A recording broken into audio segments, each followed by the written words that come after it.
Welcome back to Foster Care, an Unparalleled Journey with Jason and Amanda Palmer, where our mission is providing strength to the weakest among us, from both kids in foster care and their biological families. We also talk about topics that affect all children and families.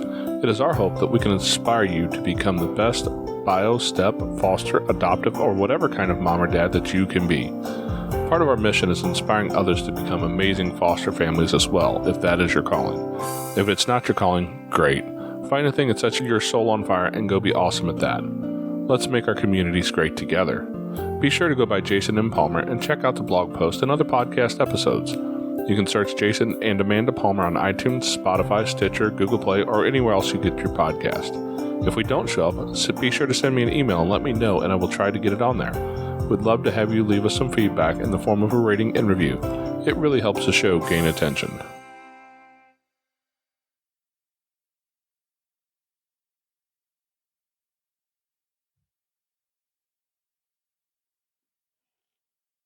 Hello, and welcome back to Foster Care, an Unparalleled Journey. Today we've got Courtney and Tom Gilmour with us. Courtney and Tom are adoptive parents from Pennsylvania. As a young girl, Courtney was adopted out of the foster care system into a problematic home. From early on, she knew that she wanted to give kids like her a better chance and ensure that they didn't have to go through what she did. Tom had a troubled childhood as well, but found outlets to escape in punk rock and skateboarding. Courtney and Tom met and became friends, but were brought together volunteering, helping displaced families in New Jersey in the aftermath of Hurricane Sandy. On their third date, Courtney told Tom that she had planned to foster, and if he wanted anything long-term, he'd have to open his heart to that, or while they could have fun, they wouldn't have any future prospects.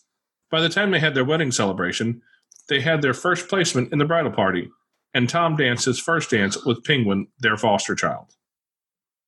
Wow. Sounds like you guys are really deep into the foster care world. We've for as short a period of time as we've been doing it, we've really been in it, 5-6 years now? Yeah. We've had 18 kids through the house, adopted 2, and, Courtney's lived it her entire life. It's true.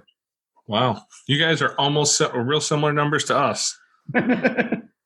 We have a couple more adopted out of that group, but yeah, we're almost identical numbers, pretty close on years and placements and all that. Well, normally I would ask somebody like what drove them to foster, but I think we know that. Sounds like Courtney had that made up in her mind. I did. I knew from a really young age being adopted. I knew I was adopted my whole life. They never kept that a secret, but I also was still around foster parents. Actually, my godmother was my first foster mother, became my godmother. And she still fostered when I was a child. And at like 12 years old, I remember seeing her have a foster daughter in her home, and she was kind of mean to them. And she would make the kids eat everything before they could go like play on vacation or whatever. And I remember feeling so heartbroken for her because she just wanted to be with the rest of the kids. So when the adults had turned their heads, I went and shoved all of her McDonald's down my throat so she could go and play with everyone. And I just knew that I wanted to be a different kind of foster parent at that moment. And it just stuck with me. It's a goal I had since I was very young to not necessarily do what I was adopted into, but I wanted to be a better parent. That makes a lot of sense, having those traumatic moments, having those formative, I get it out yet, right? You'll get it. Those formative experiences at a young age really do make a difference in who you become. Even our kids, they've been through several iterations of our oldest son was going to be a scientist. Or no? An astronaut. A veterinarian. And then it was a veterinarian. And he was like middle school, he had plans on doing the whole school. And he found this program that since we're in a rural area, he could get school paid, had all this plan and changed this and that. And just, now he's a nurse, just left the U.S. Army with the nursing program there, put him through that. We all have all these ideas as we go up through those different experiences, but it sounds like yours really stuck. Yeah, it did. It absolutely did. It just my experience with bad foster parents was like a driving force for me to be a good foster parent. And then when my adopted sister became pregnant, I knew right away that I was going to have to step up, and that was going to be like the doorway into it. I mean, that's really awesome. I truly understand where you're coming from, wanting to be a good foster parent. I came from a broken home. I was never in the system, but I came from a really broken place. And at a young age, I knew that I was going to do something. I was going to change something for kids. I didn't know how, and I didn't know when, but I knew I was. Right. That always stuck with me because I didn't want any other kids to ever feel the way that I felt.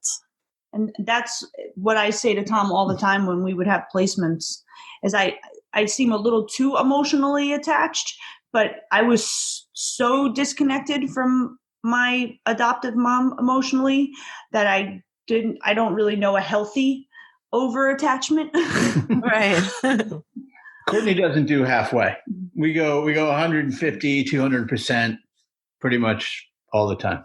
That's awesome. It's awesome because that's what our kids need. We need someone to go 150% for them. Right. They deserve that. So that's really awesome. Well, it's funny, your story. If you think about it, if you look at, and if you're listening to the podcast, you can't really look because you're on that picture right there. He's got way more hair now. And that's the little boy who gave the interview that you guys heard on the podcast. That's Turtle. Aww. Turtle is, let me get this right. Amanda had a half sister with her mom. She had a half sister through her dad. Amanda and her kind of grew up around each other, but they weren't really blood related, but they called each other sis off and on, grew up kind of around each other through the years. And Turtle was her little baby.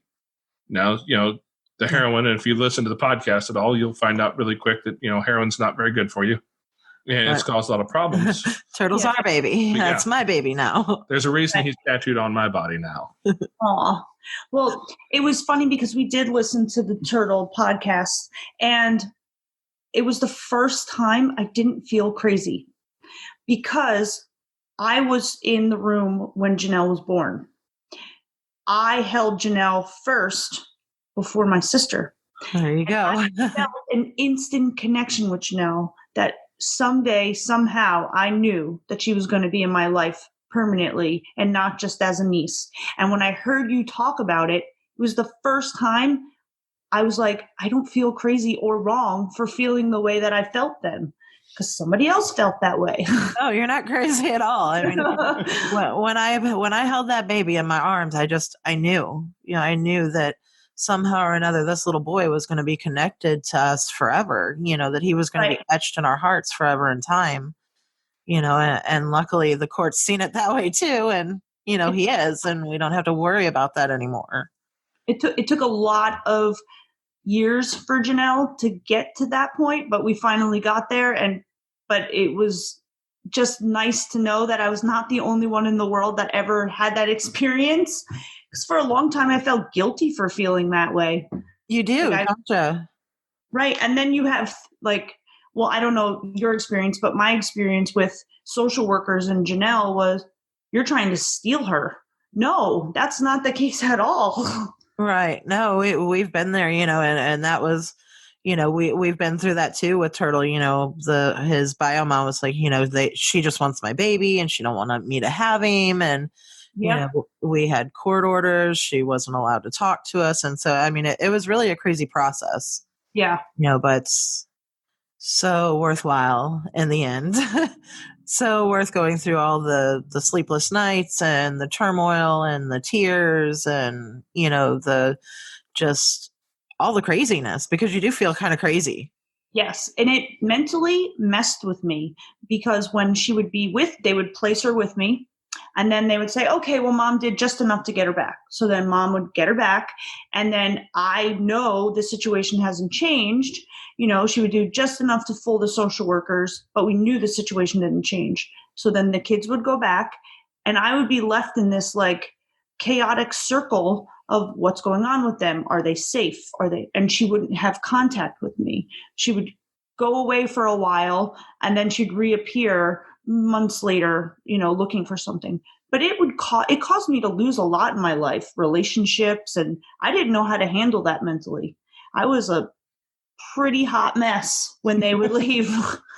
I can only imagine, because I mean, I know what it's like when placements leave. It kills you. It breaks your heart. Right. Even if they're going back to what you think is a good situation, you bond with those children. They're, while they're here, they're your children. And just because they're leaving doesn't mean that they're not still your children. You think about them and you pray for them, Right. you hope through your heart that, that everything's going okay for them. And I can only imagine what that was like going back and forth. And of course, she's going to be mad at you guys because you've had the kids. So she's not going to reach out to you. She's going to keep them from you. And I can only imagine. Oh yeah, but what that did. she'd always come back around though, right around the time she needed money. So then she'd dangle the kids like, oh, they want to see you, but I also need $60. So it was like, why don't you rent my kids for me? Right. And you know what? We did that, right? We do it just to know that the kids were safe. Absolutely. That for a weekend, they wouldn't have chaos. Right. They could sleep soundly. They'd have, and while they were with us, we packed those 2, 4, 6 days full of experiences. We filled days full of months worth of experiences that a normal family would have, because we didn't know when the next time was or if there was going to be a next time. So for me, newcomer, right, Mm-hmm. new guy on the scene, one, I had to establish a relationship. 2, I had to earn that trust, which is tough when, they faced a ton of abuse at the hands of their stepdad, other men in their lives. Like, I had to sort of reset all of that. And I know you spoke a little bit about that with Turtle, Jason, but it was my job, right? And through one of the things that helped us bond was through all of those experiences, right? We're out there seeing me interact with Courtney, who had always been a constant in their life, but sort of resetting how a man treats a woman, how a man disagrees with a woman, how a man fights with a woman, and how we come back together, and then how a man treats kids, how a man treats other people on the street, like just sort of trying desperately in those short little blips of time where they were with us on sort of how to do that, and how, in Elijah's case, how he should sort of model his behavior, and in Janelle's case, what she should be able to accept and expect from a guy. That's one of the things that I've learned is what we do as dads is we train our young men. We train our young men to behave the way that we're behaving, good or bad. We train our young women what to look for in a man. Mm-hmm. Yep, very much. And that was my responsibility. That's from sort of day one, when, after Courtney thought I was valuable enough or was going to be around long enough to introduce to the kids. Once that was my job from sort of day one, even before we were engaged, before we were married, was, hey, I'm the good role model for male behavior, and took it really seriously. Tom, I got to ask you, because I'm involved with a group of dads, and one of the, we dig into a lot of this stuff, and most of the guys I know that are doing a great job of being dads are either that way because they had a great dad who taught them how to be, or because they grew up saying, I will never do what my dad did to me. Did you have a good male role model in your life? When I was young, my dad was awesome, right? My dad was everything. By the time I became a teenager, my relationship with my parents was pretty bad. And, not that our home was a broken home, but there was some violence there. I moved out when I was 16 and pretty much lived on friends' couches, abandoned buildings, got myself through high school. And the second I graduated high school, I moved from New Jersey to Montana. I just wanted to get the heck out. I never went to visit the school. I just wanted anything that had topographically, culturally, I wanted to get as far away from it as I could. I've since come back with my dad, and we have a relationship with him now. He's definitely grandpa to our kids. There's some strain still there, without question, but sure. But I learned a lot of what to do and a lot of what not to do. It's sort of it's a mixed bag, right? You're an unusual guy. Usually people don't learn how to do that piece. There are family that I haven't been able to forgive for some of the stuff that they put me through when I was a kid. I think my father made an effort, and certainly as the kids were coming into our lives, or my life, really. I mean, they've always been in your life. Yeah. As they were coming into my life and our life as a family, he did put in an effort where some of my family didn't. And in fact, some of my family made a big deal about they're not blood. They're not your blood. Your blood is more important, and those people aren't in our lives anymore. Understand that.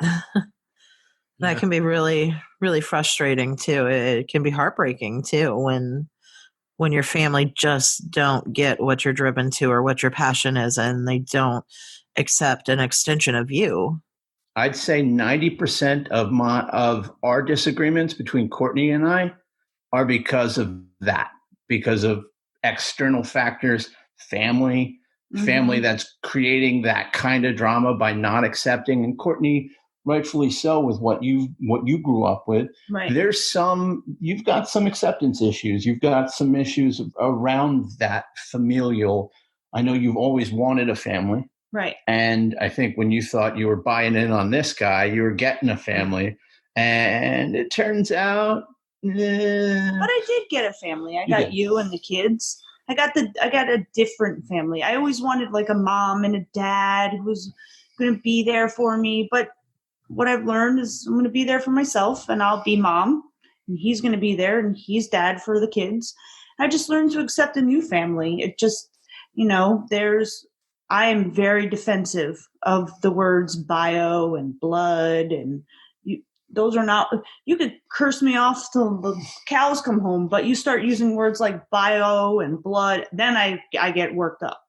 Oh yeah. I grew up and I literally was adopted by a family with 6 other brothers and sisters. I had 0 blood with any of them. So that never meant anything to me.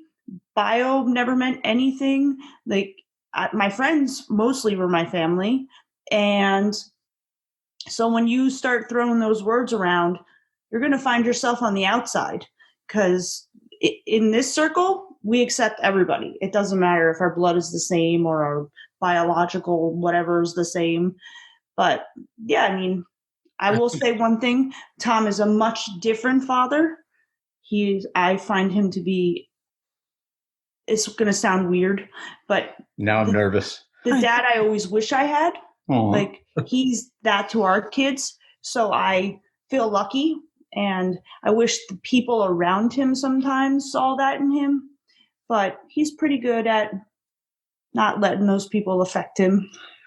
I am, when I was a kid, when I was finally getting away from all of it, I decided that the people who had caused me all my pain no longer deserved to have that power over me. Absolutely.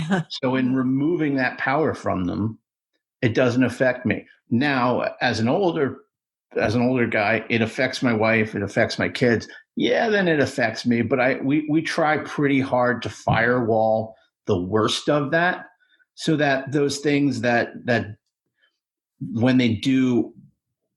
when those wires do cross and they spark, it doesn't hurt the people who are the most vulnerable to it. I can take it. I've got pretty damn thick skin. I cannot. I would say that's pretty well us too. There's a lot of similarities here.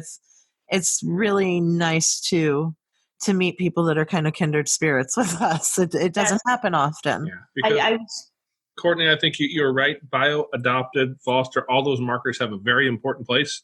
It's in the doctor's office. Yes. You know if this is a genetic condition that that is in your family. Outside of that, I don't know that it's ever mattered to us. I mean, okay, our oldest daughter. This is where we get into weird relationship math, right? Amanda's half sister through our mom. She was only a year and a half older than our oldest son, and their mom was fighting some addiction issues for a long time. And Arissa lived with us for years and years and years. She called me dad. She called Amanda mom. She was just part of our family.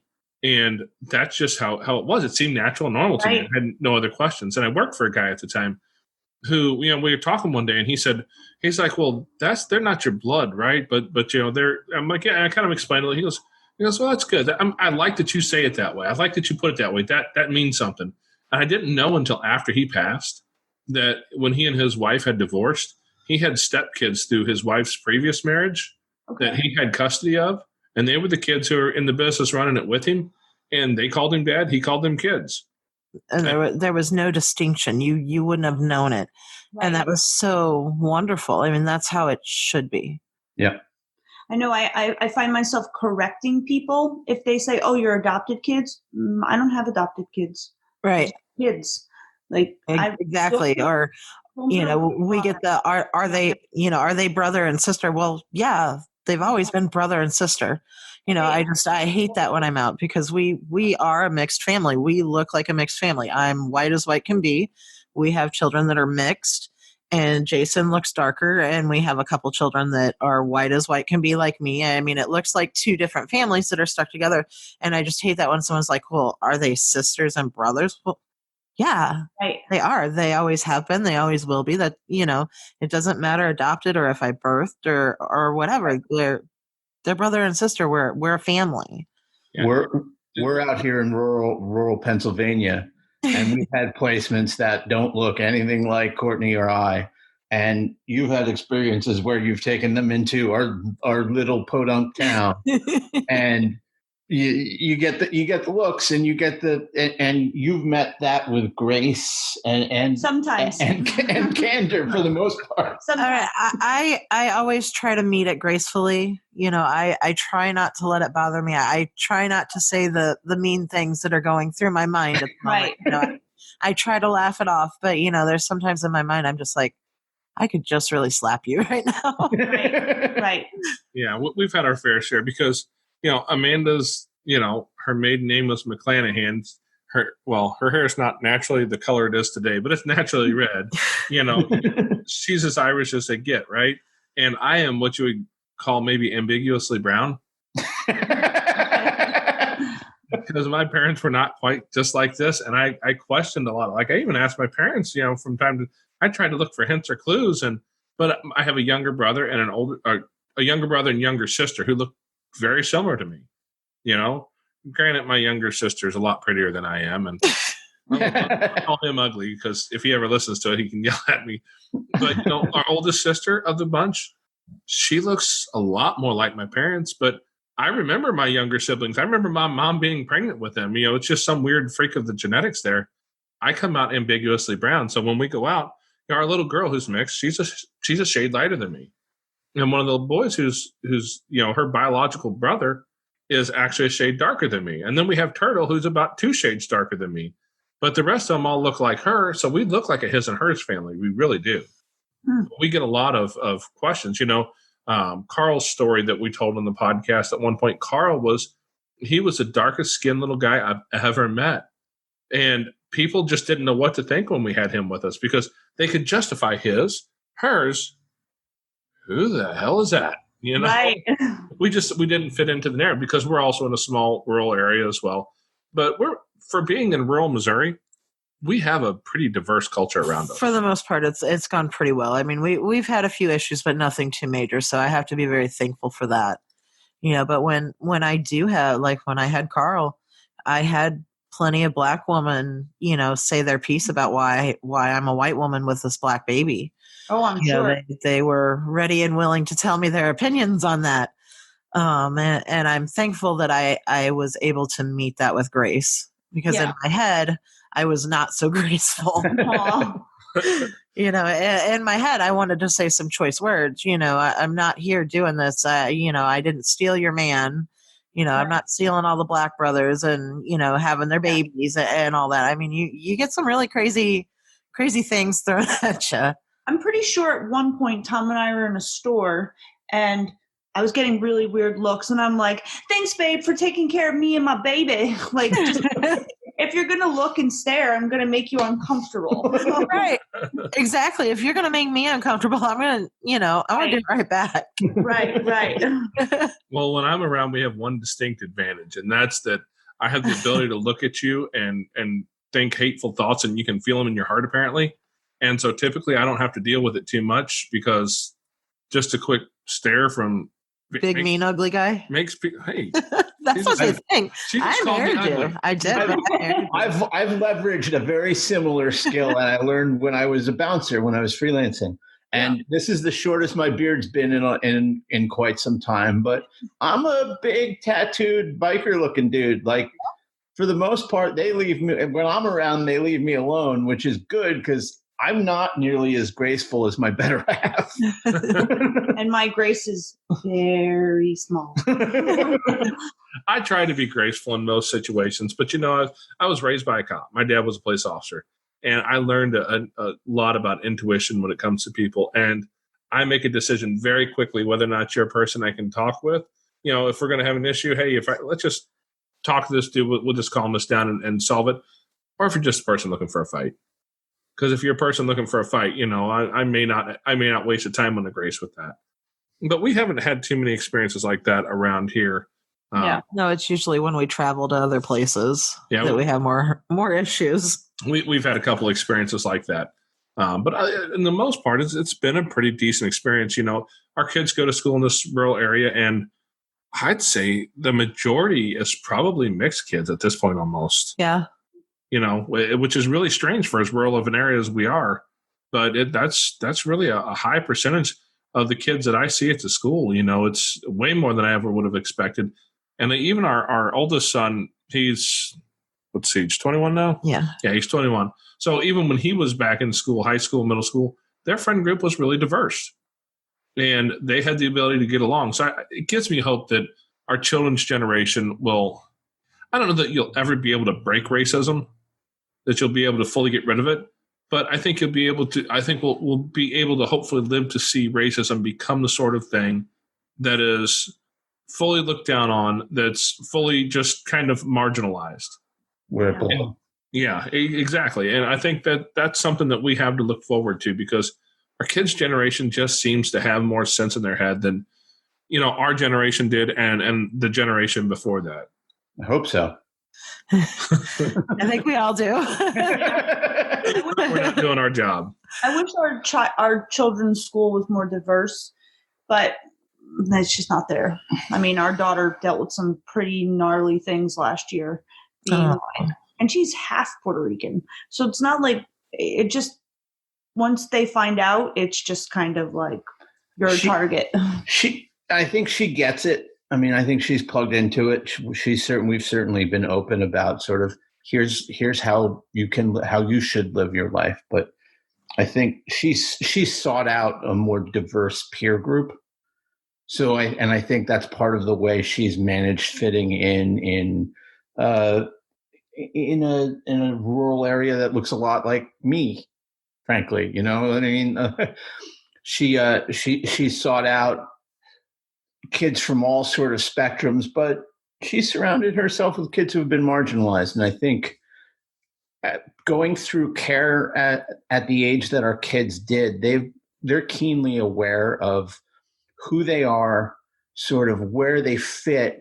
And, our kids are the kids that volunteer to help out the special needs kids. There's a group where we live called Greater Slaters, and both of them are involved in it. And it's sort of the kind of leadership.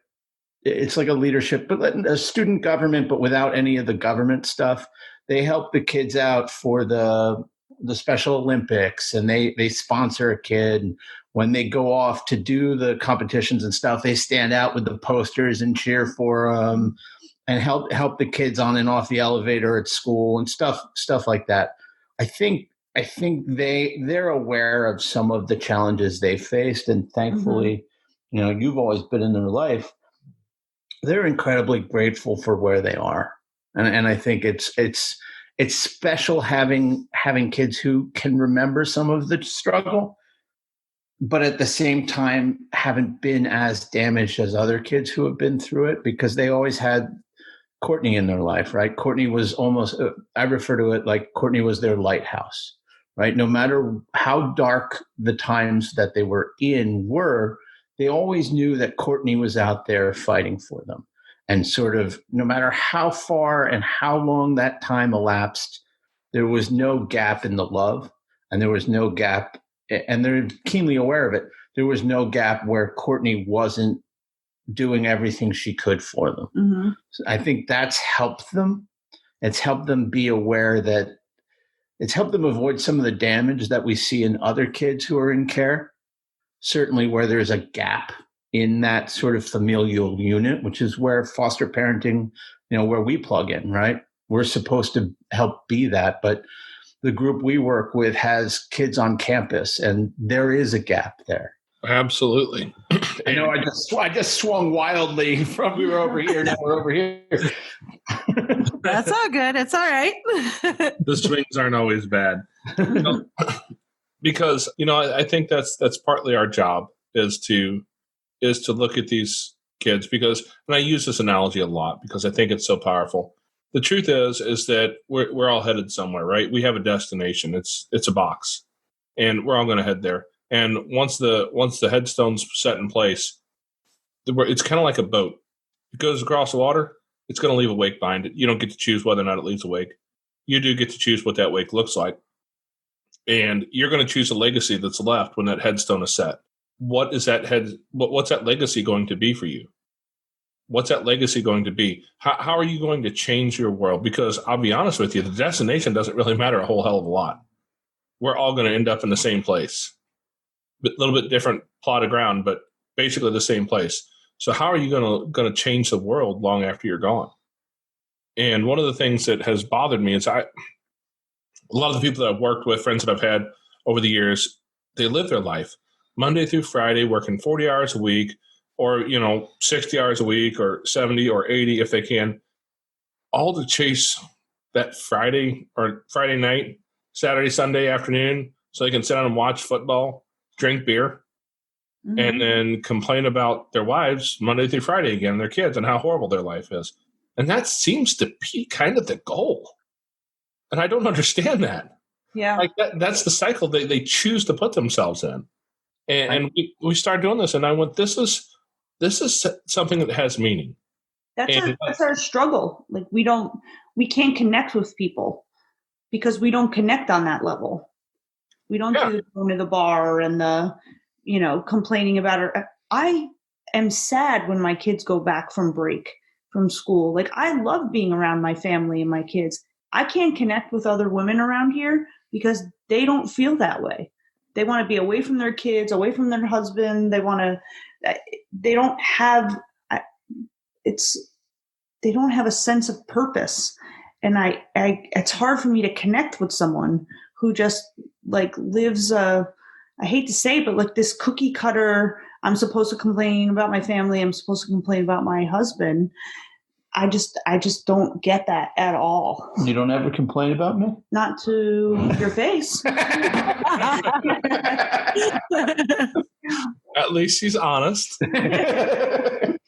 Well, no, I do totally understand what you're saying. It is very hard to connect with other women. A lot of women don't understand it, and they'll see me after a placement goes home and they'll see me being a wreck. They'll see me crying. They'll see me grieving. They'll see my loss and they'll say, well, why do you do that? Don't do it. You shouldn't do it. If it makes you feel that way, don't do it. And I'm like, no, that's not an option for me. You're completely missing the point. Yeah. I mean, they've totally lost it. They don't understand it. They don't get it. But yeah, they just don't get it. And, when I'm talking to the women that I work with and they're complaining about their husbands and they don't do this and they don't do that. And I'm like, oh my goodness. I mean,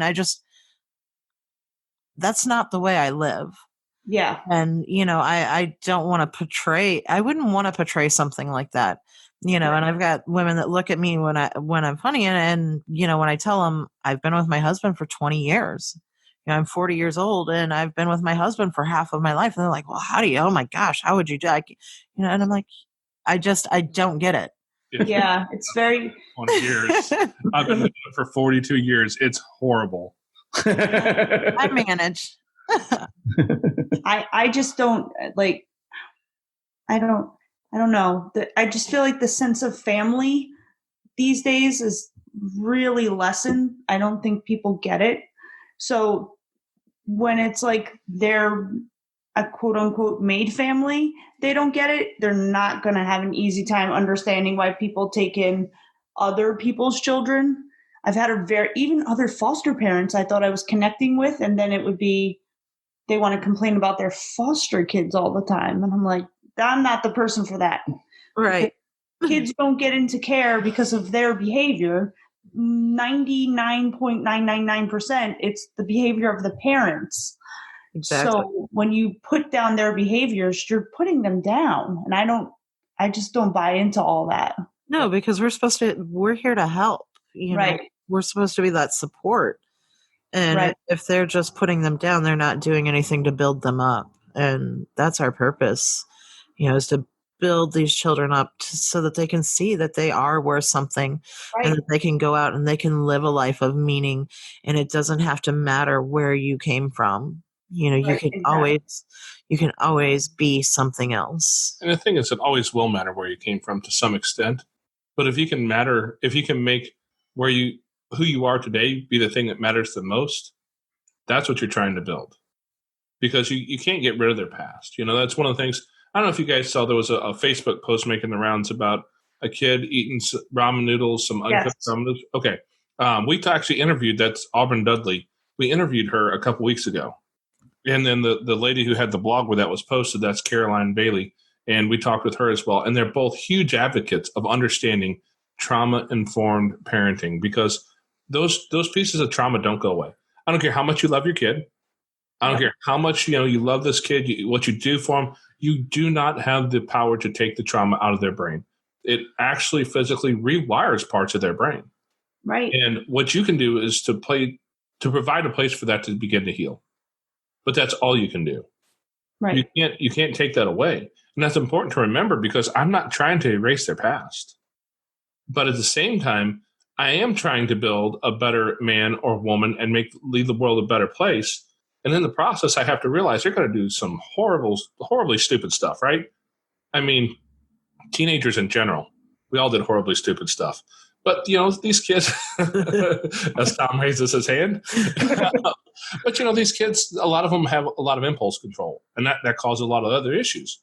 And it's when being able to see those impulse control problems and know that those impulse control problems are not necessarily just a product of their bad decisions. It has something to do with the fact that you can look on an MRI and see that the brain has been changed by the trauma, and just understand that. Love them through it.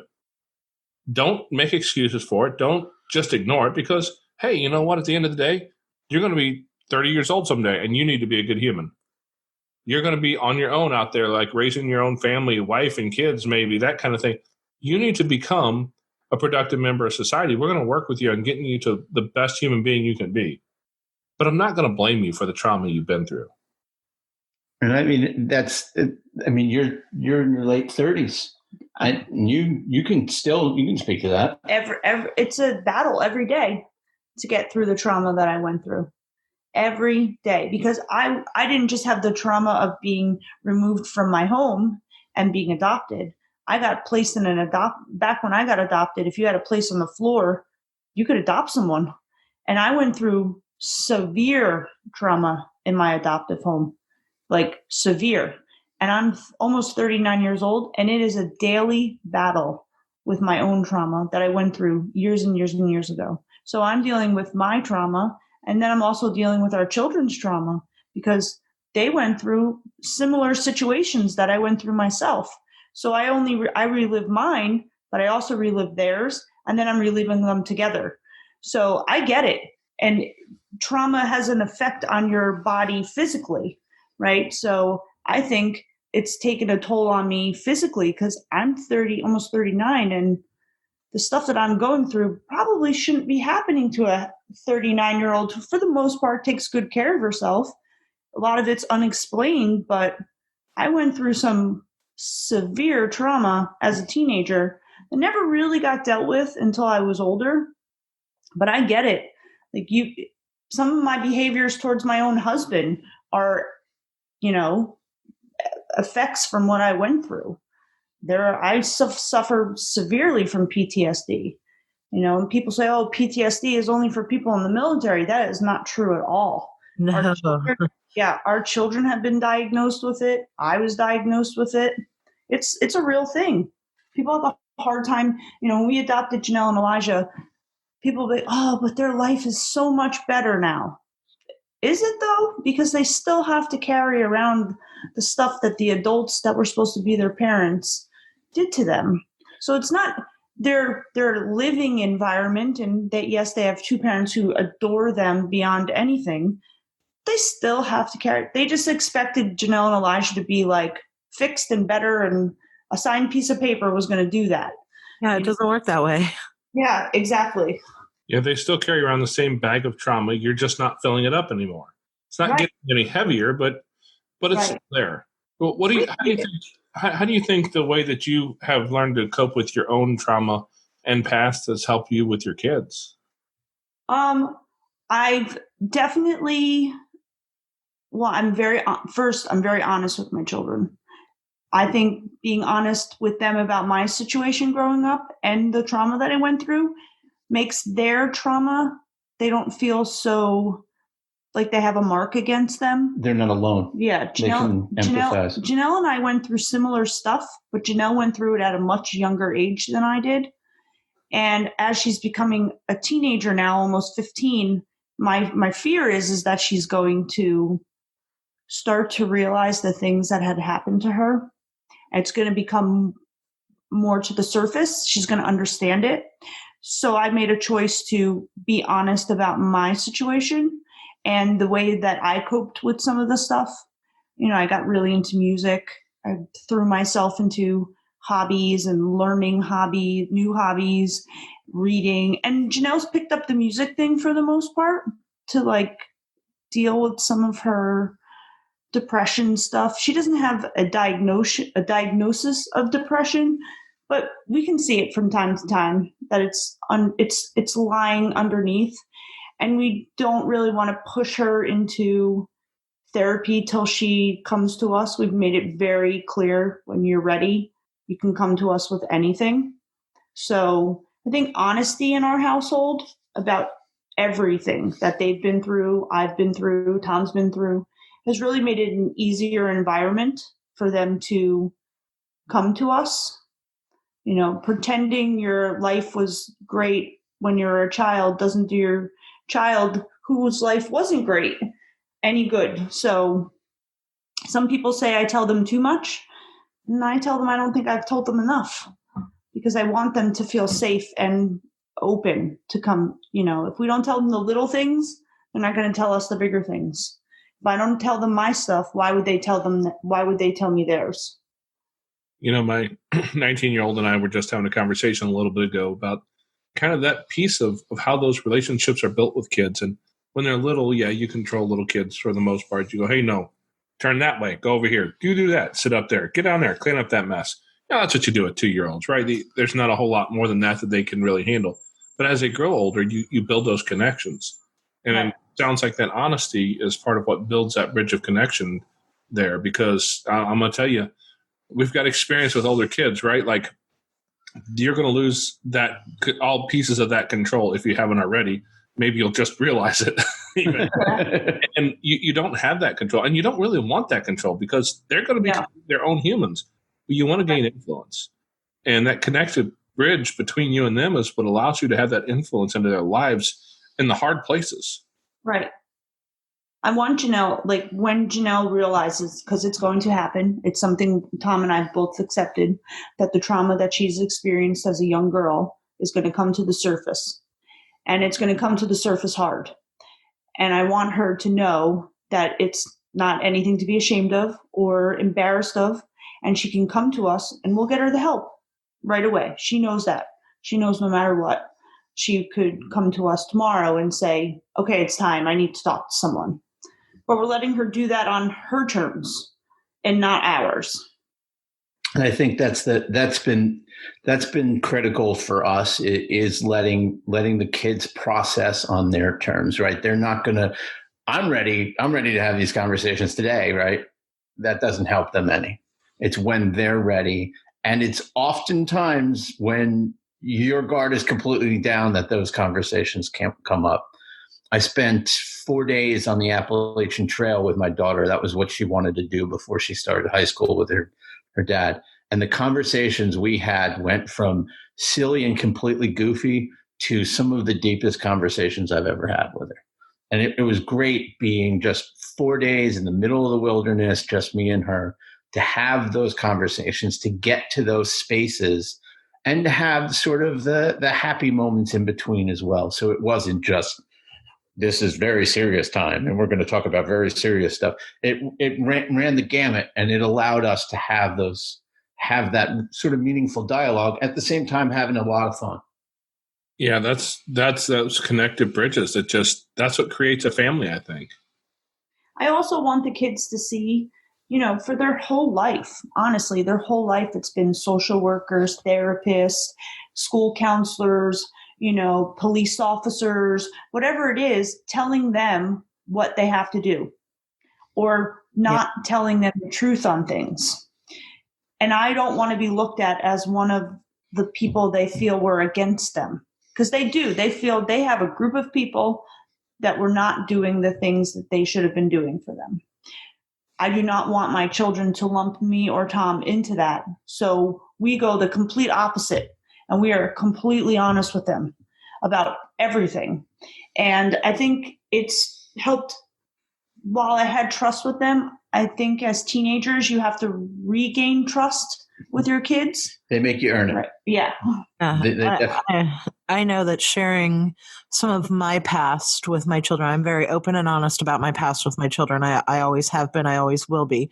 So I commend you for that, because a lot of times it's really hard to share that part of your soul with someone, especially when it's something that has affected you so deeply.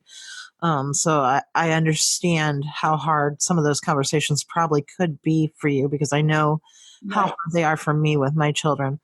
But I also know that when I have those conversations with my children and I tell them, and they know and they see that they're not the only ones, they're not the only ones that have been affected by trauma and abuse, it gives me a credibility with my children. It's very true. And it gives me something that, I will always cherish. It gives me a connection, a deeper connection with my children. I can connect with them on a deeper level when I say, hey, you're not the only one. Right. And I get it, and I understand, and I'm here, and I want to listen, and you can give it to me, and I promise you that I will always be respectful of that. Because our children don't get that when they're in the system. Right. No. They don't get people that are truly invested in them. They're just a case, they're just a number, but when they come home to us, I want them to know that they have a place. I don't know. I'll say that a lot of the times, because we know several workers fairly well, we're friends with a couple of workers, and there's a lot of workers who really do care. They do. They only have so much bandwidth. The state has a caseload on them that's crazy out here. Usually more than what is legally allowed.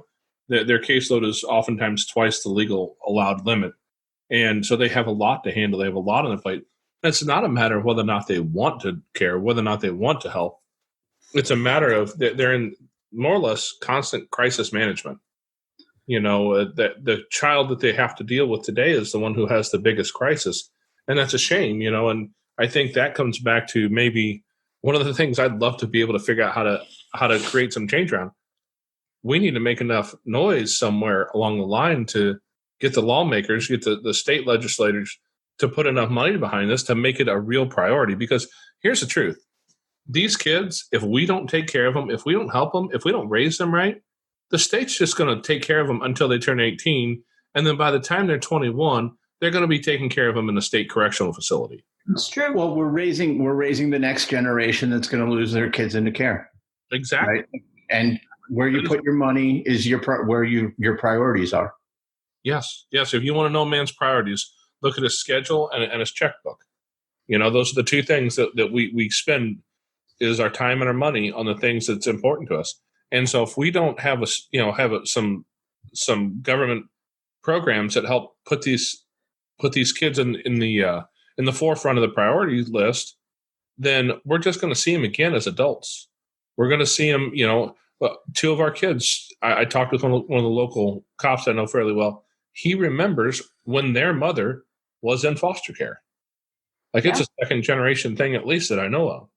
We're going to break that generational curse. I mean, Janelle and Elijah are perfect examples of that. Their mom was adopted from the foster care system, and has almost mimicked the behaviors of her mother. Yeah, they're their second generation, and we're doing what we can to break that and make sure there's not a third. Absolutely. And so when people look at us, when we're letting a kid go back somewhere or go to an adoptive home or leave us and it hurts, I've got kids tattooed on my body that most people would think, the guy's got to be a psychopath. Why's he got so many kids tattooed on him, right? So these kids have made a mark both physically and metaphysically on us as a family. And it hurts when you let some of them go. I'm not going to lie. There's been a couple that didn't really hurt. That was like, ooh, that was a challenge. ODD is something I don't do well with. I don't have that figured out yet. I'm just, that's not my skill set. But, these kids who are coming into care and that we bring into our families, and it hurts when you let most of them go, when you see them go back home, even when they go back to a good placement. We had one sibling group that we thought we were going to end up with us forever, but their dad got his stuff together. He got his life back on track. He got a job. He got promoted. He moved out of his mom's place, got away from the troubles and the drama that was there, and got all that taken care of. And once he got all that taken care of, his life got to the place where he could take care of his kids, and they're back with him now. And we are both thankful and saddened by that, right? Like, I'm so glad those kids got to experience that because that's what they need. But for us, it was a challenge to let them go. And why do we do it?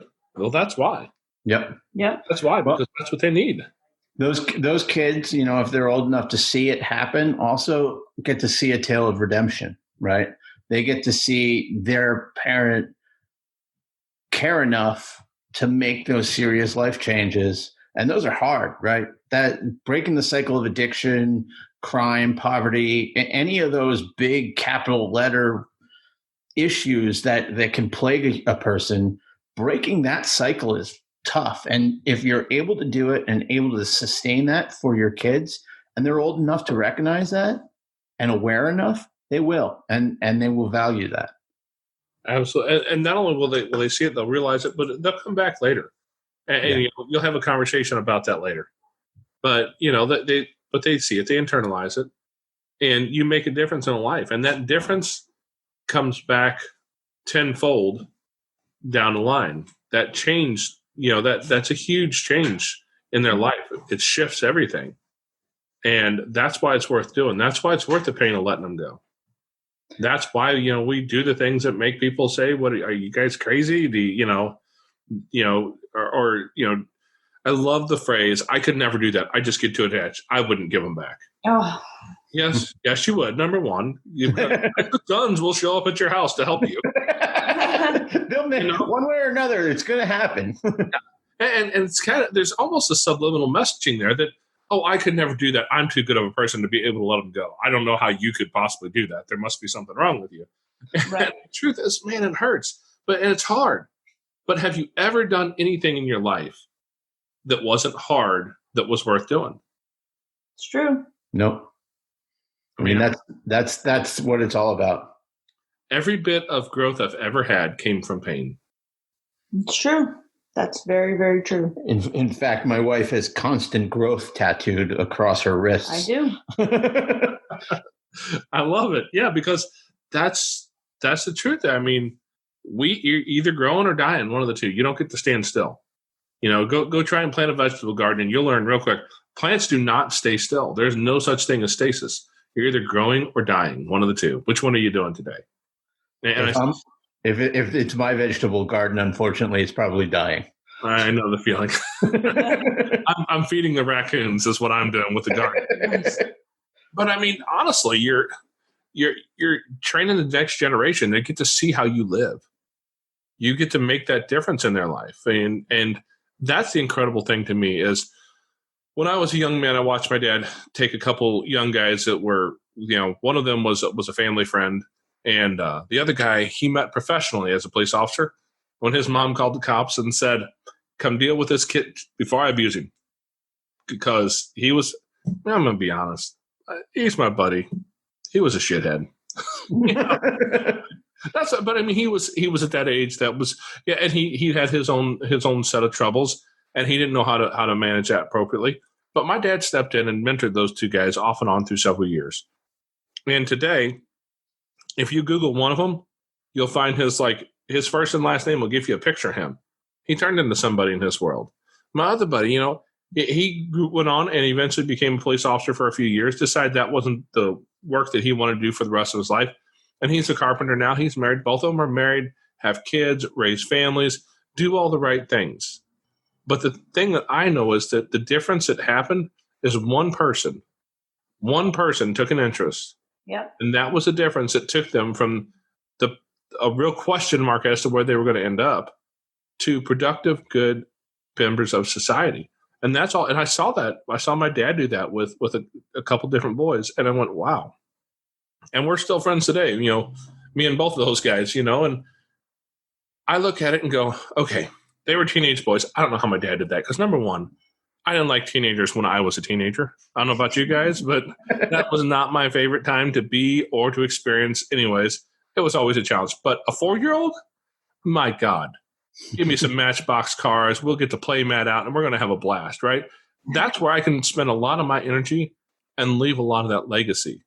Mm-hmm. And it sounds like that's what you guys have done with these two kids, especially, because we haven't even really talked about any of the other placements you've had over the years. Yeah, it's very similar though, right? So for me, when I was growing up, what I think really saved me was I found an external family in my friends, and we were bonded by the things we did. We were bonded by skateboarding. We were bonded by going to punk rock shows, and there's a community that I found there. So now as an adult, one of the things we do when we do have placements is they get to ride a skateboard for the first time. I take them out on the boat fishing. We expose them to different kinds of music. It's some of that. We take them hiking. We get them out in the outdoors. We give them the opportunities to plug in to maybe they find their outlet. Maybe they find that thing that works for them that becomes the thing that helps save them. That thing that is transcendent for who they are, that gets them through the dark times. I can't tell you how many times I sat on my skateboard, bawling my eyes out as a kid, and then got up and rode full speed into a curb, or who knows? But that was for me. And some of what we do is, you expose them to music and you sing with them, and I get them outside and doing that kind of stuff, so that they do have those experiences. Because we know in a lot of these families that the kids come from, they aren't given those kind of foundational experiences. They don't have the opportunities to experience those things. They have no clue that even exists out there. Yeah, you hit it right on the head. I mean, you're handing them all these different opportunities to experience things and live life the way that people need to live life, and give them outlets to grow. Me personally, one of my pastimes, I am a part-time and completely untrained psychologist. So I love to sit and have conversations. And I'll tell you, with some of my kids have blown me away. I sat down here, it's probably 6 months or so ago, 3 to 6 months ago. I sat down with Turtle, who at the time I think was still 5. He might have just turned 6. He was right in that age range. And we were eating dinner one night, and he asked a question at the dinner table about God or heaven or hell or something like that. And I mean, I'm not here to proselytize. I don't know what anybody else's religious belief is, but I think that there's something there, and it's worth a discussion. And when a kid asks a question, I'm not just going to turn them down. And so we sat and had a discussion. And Amanda, who was so helpful in those moments, says, that's your conversation. And she leaves. I did. I was out. Tapping you in. But I sat with a 5-year-old and we had the deepest conversation I've ever had with a 5-year-old. He sat and talked and we discussed things and obviously on a 5-year-old level as best we could. But just to be able to have those deep connections and let a kid know, hey, this is how you actually work through problems. We think about things, we talk about them, and I'm not going to just say that, this church said this or these people said that, and this is what you have to believe. Let's sit and talk about it. Let them know that it's okay to have an idea. It's okay to think that somebody else is wrong or to know that you don't know. And to sit and have those moments of reflection and be able to build your own idea around things, because so much of what these kids get is just what you said earlier. You have a group of people who tell them where to be, what to do, what they have to, all these things are laid out for them. You have to give them some room to express themselves in one way or another. Right. And right now, one of our kids we've gotten, his is sports. Like, we are literally in our second basketball season in a row. We have not had an off season in a year. Yeah. I mean, every week is practices and games and making everybody's schedule work. But that's what he does. It's where our kids thrive. Yeah. And I am not going to stifle my children. I want them to grow to be who they want to be. But I'm going to try to guide them the right way. I'm not going to try to, say it's okay for you to go out and, start fires everywhere. That's not what we're doing. We're teaching them and guiding them and helping them grow in a healthy manner, and teaching them to become the best that they can be.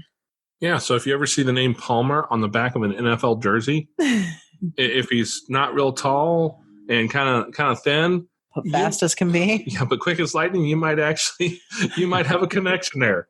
Hey, we'll wait for our signed jersey. There you go. We will too. But the kid, well, he's not very very big on the basketball thing. He plays because it's a small town. They need every kid they can get in the sport, and it keeps him athletic and it keeps him in good shape. But football is his thing. Like, his biological father played football for the same team that he plays for now. He just finished up his 8th grade season this year, and the coaches this year were already talking to him in the middle of his 8th grade season about when he becomes a freshman playing varsity on the high school team. He's got skill. He's got speed. But that's his thing. I never played a sport in high school. I played a little baseball when I was like 6th grade or something, I think. But the sports was never my big thing. That's his thing. So that's what we do. I was terrible until I stepped on a surfboard. Once I started going that way, it all made sense. But there's great pictures of me playing baseball as a kid as the catcher, where I've got the glove up and the ball's going through my legs, and me picking grass as a soccer goalie. I didn't have the focus or attention for any of it until I got on a board, and then it sort of all made sense. And that's the thing. Everybody's wired for something, and that's what we're trying to do is expose them to enough things the way they can find that one thing that sets their soul on fire, that makes them go, this is a piece of me. I like this. This makes me feel successful and happy. And that's a huge piece of it, is for them to find their place in the world. And it's not going to be my place, most likely. Most of my kids are not going to wind up just like me. They'll have some thought patterns that look a lot like mine. I'll train those into them, I'm sure. But but that's not how it works. You have to meet them where they're at. And our kids have really thrived in some of that. I've got a football player and a basketball, and one a cheerleader, soccer. The 2 little ones played soccer. So one who draws and music. All of our kids are different, and it's great. It's wonderful to see them thrive in the place that they want to be. And those are the things too. And I'm not certain how. I haven't seen enough science to know if they've figured this out yet. But it seems like once they find their place, that's kind of what helps to heal some of that trauma. It's true. They find that place that they belong, and that's our job as parents. Whether it's your biological kids or it's just foster kids hanging out in your house for a while, or however it works. Part of our job is to find the things that sets them on fire and let them figure out how to let their soul burn. and just become the greatest version of them that they were made to be. Because once they have that, the trauma doesn't go away, but it sure pales in comparison to what they can become. You just made me think. We had this placement of a little boy.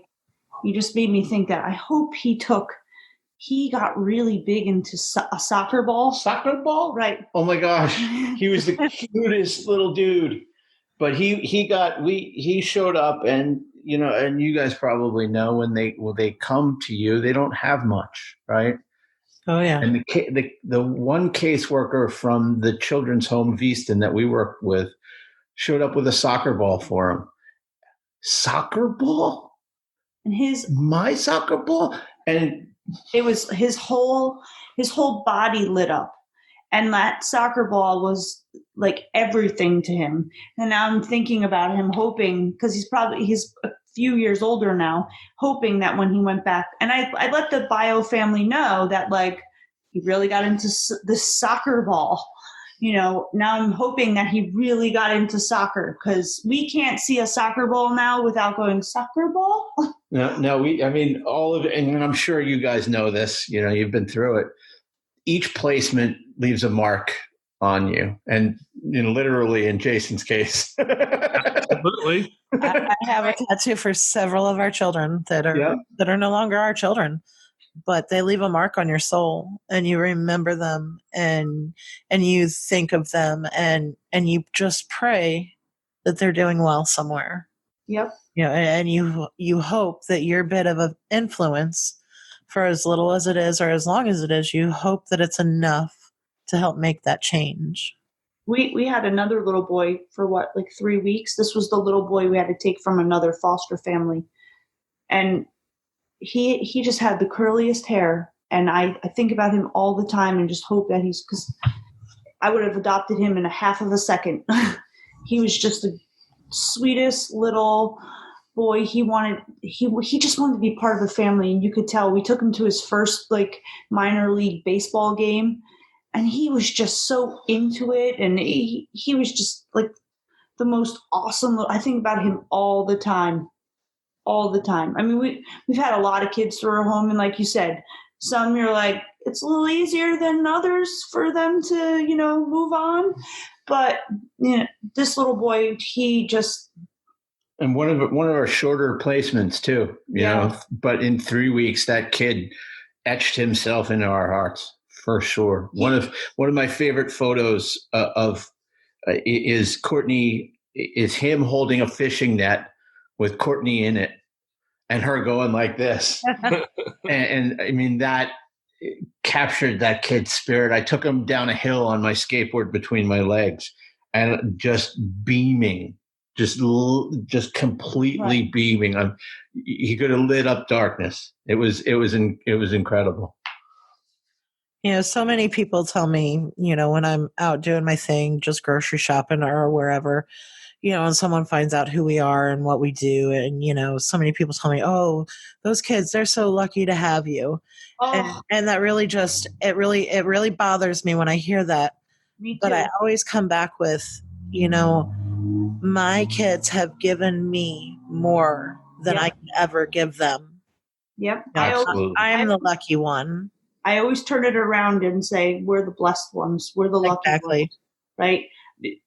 Kids they're lucky because they have parents who love them and care. That's what they're supposed to have. Right. I don't see it as they're getting something extra. These kids have suffered through so much trauma and so much pain. They're not the lucky ones. We're lucky that we get to be there and to grow with them. Yeah, I look at it this way. When people say that, what you're saying is I'm kind of their consolation prize, and that's not always awesome. No, right. Exactly. They didn't want a consolation prize. They wanted a mom and dad to take care of them, and I've had those moments where I've sat on the front porch and held a little girl who said, all I really want is, I wish my mommy and daddy would stop doing drugs and take care of me like they're supposed to. And at 6, she knew that. Yeah. Like she had a clear-cut understanding of what was going on there. And she was thankful for being, for staying with us and us taking care of her and all that good stuff. Right. But the thing is that that she understood that something had been taken from her. And whether they can articulate it or not, I think most of these kids all understand that very clearly. And that's all they really want. What they really want is for somebody to take care of them. So let me ask you this question. Have you guys ever had any placements that ended up going back home that you went, wow, they got their stuff together? You know, they took care of stuff and they actually turned their life around. Have you seen any real, like, I don't know that we've had like that redemption story. We've had a couple across the spectrum where they've gone home and we've gone, that's not right. That's not the right choice. Somebody's failing these kids. We've seen that. We've seen kids also sort of on the other hand where we're like, why are these kids in care? Right. You know, these parents sure hit a rough patch, but I don't know that made sense for removal. Right. You know, and to put the kids through the trauma of going into of a loss. Yeah. You know, every time you remove a kid from a home, they're taking another loss with them. And sometimes those losses are not repairable. And so we've definitely had a kid or two in our home where we're like, they couldn't have done in-home services with this family. But I don't know that we've actually had like a redemption story. We had an almost redemption story, but then once the kids were back, the pressure of the kids, this is what we were told, the pressure of the kids caused the mom to relapse. So I think they put the children back into the home too quickly, and where they could have worked more with the mom prior to or maybe given more visitations and slowly introduced the kids back to the family. But we thought that she was going to be on a better path, but then it turned out that she blames her kids for her pressures. So, I mean, yeah, sadly, we haven't had that like redemption. Like I try to work with some of the bio families too. Like I don't just take the kids and say, okay, well, good luck. Like I really do try to do the reach out with the parents. I write diaries of what the kids are doing. So when they go for visitations, they're in the loop, you know? And I always feel like if you're seeing your kids happy and successful, most parents would want to get their stuff together and like, well, I want that with my kids. You know, I want my kids and I want to have those things with my kids. I don't want to miss those moments.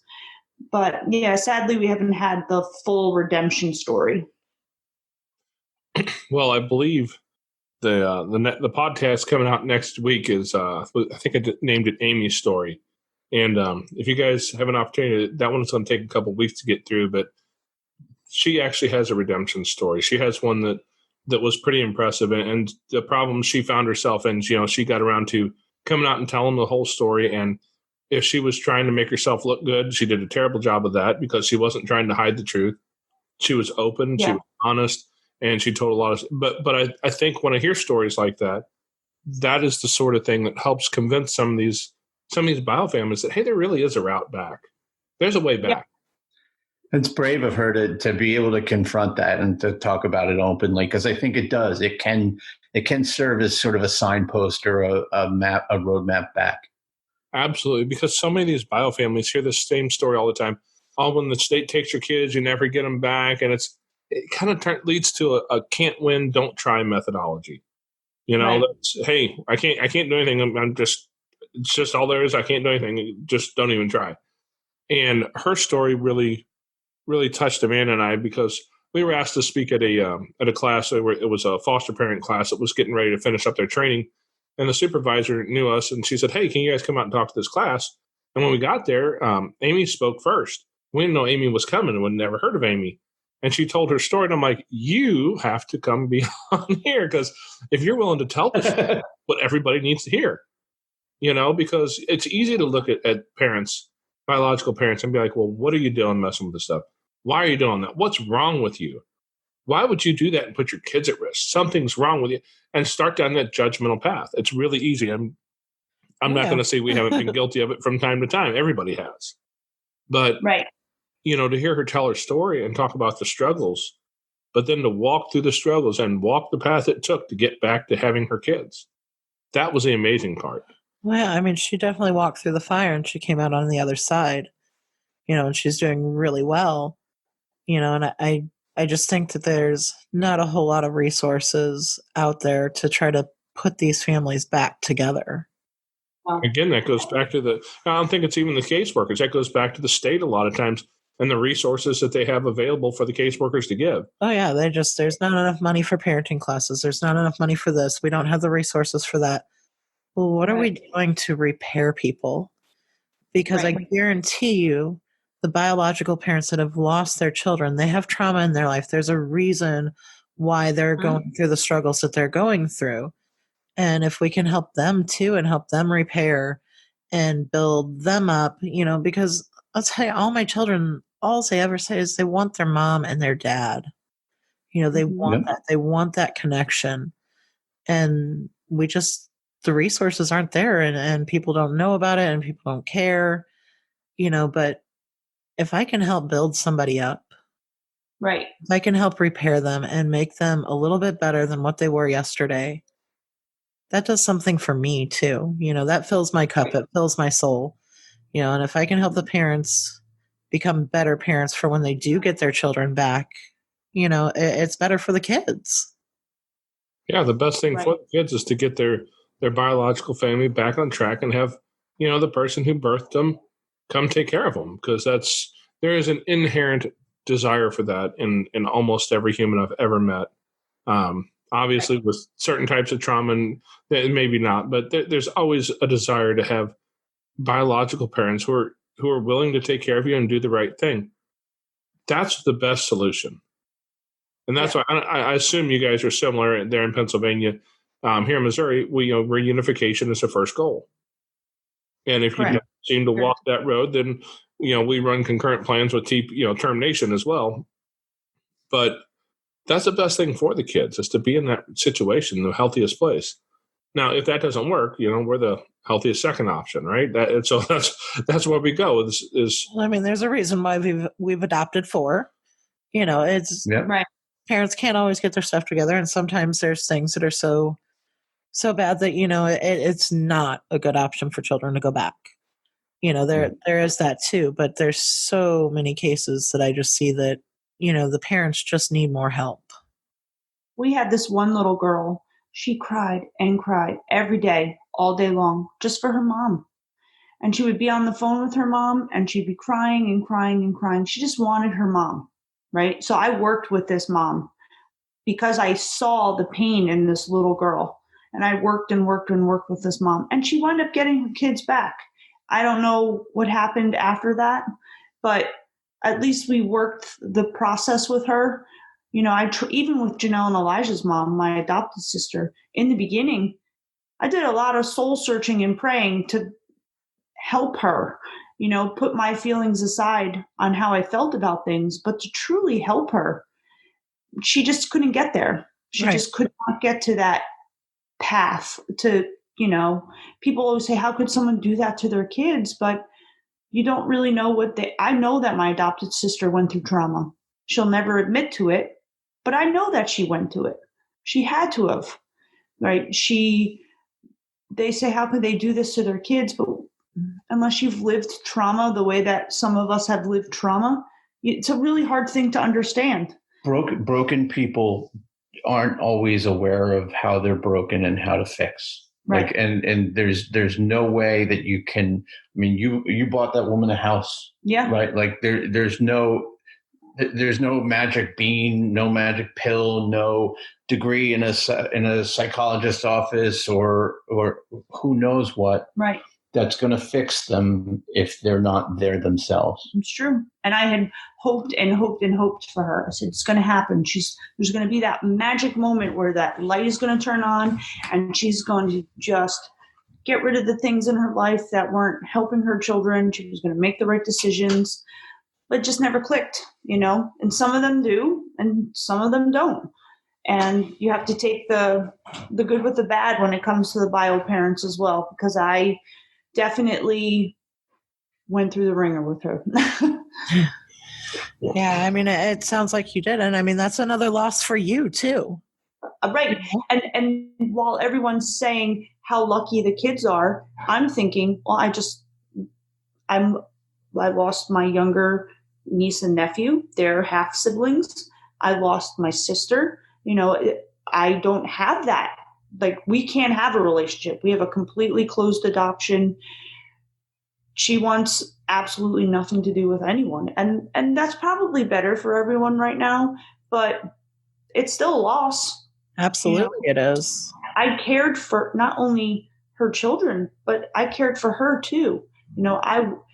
Whether she believes it or not, I wanted to see her succeed with her children. I wanted to be the fun aunt. I wanted the kids to come to my house and I get to do all the cool, fun things. And then, like, you go be responsible and you deal with them and I'll just be the fun aunt. I used to get mad that I couldn't do that. Like, I didn't want to take care of her children. I wanted her to have that moment of, like, these are my kids and I'm going to do what I have to do no matter what. And then she, like now I don't even like to be called aunt from anybody because I just feel like that whole title has been, like, damaged for me because of all of we went through serious trauma with their parents while we had the kids. Like, some scary stuff. We had to, our lives were threatened. Like, and not like, I'm going to kill you. Like, where there was a plan and it was discussed with the social worker. And those are scary things. Yeah, most definitely. It goes even further than that, though. You had a gun put to your head. Yeah. Like that's hypothetical. How far I went to protect them. But still tried to work the process with her. Wow. Yeah. I'm not even certain what to say to that, to be quite honest. Yeah. I mean, like, why are you involved in all that? Why you don't need to take that on? I'm like, yeah, I do, because there was a little girl born on the 11th of June that I held and looked her straight in her wide eyes the day she was born and told her no matter what, I was going to protect her. Because I knew it wasn't normal what was going to happen. I saw it, and that was it. Yeah, and if you've listened to Turtle's story, then you guys know that there was plenty of stuff going on and kind of in that world. And well, I don't tell the whole story there because there's parts of it that get a little bit dicey. But we'll say that there's been more than one person who's tried to make it clear to the entire family that I'm going to end up dying at some point by their hand, and they haven't gotten around to it yet, I guess. So I'm not too worried about it now. But I'm not going to lie, in the moment there was enough to put a little bit of consternation on my face.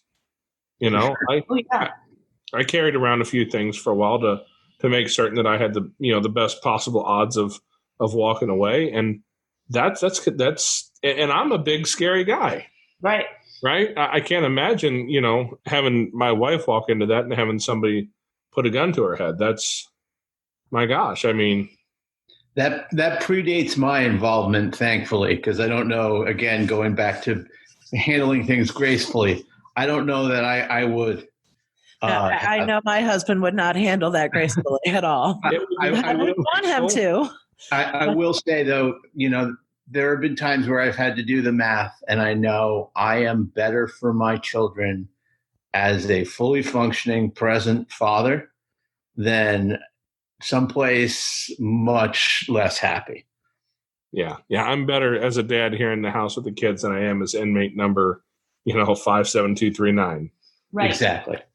Yeah, but that's some of the dangers that we've seen on the far end of the spectrum, because we've had those family type placements as well. And man, some family is mean.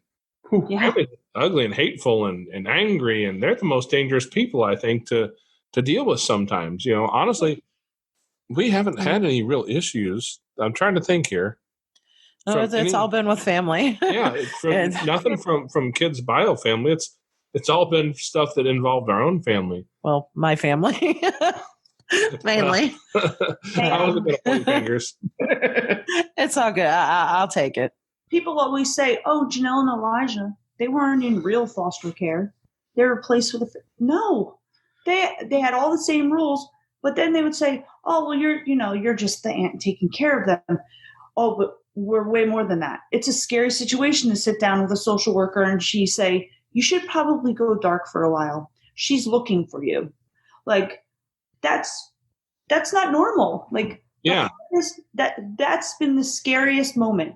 We've had we've had kids in placement where their dad has been tried for murder, all kinds of stuff. We've never had a problem. It was the family. The family placement was like the toughest one.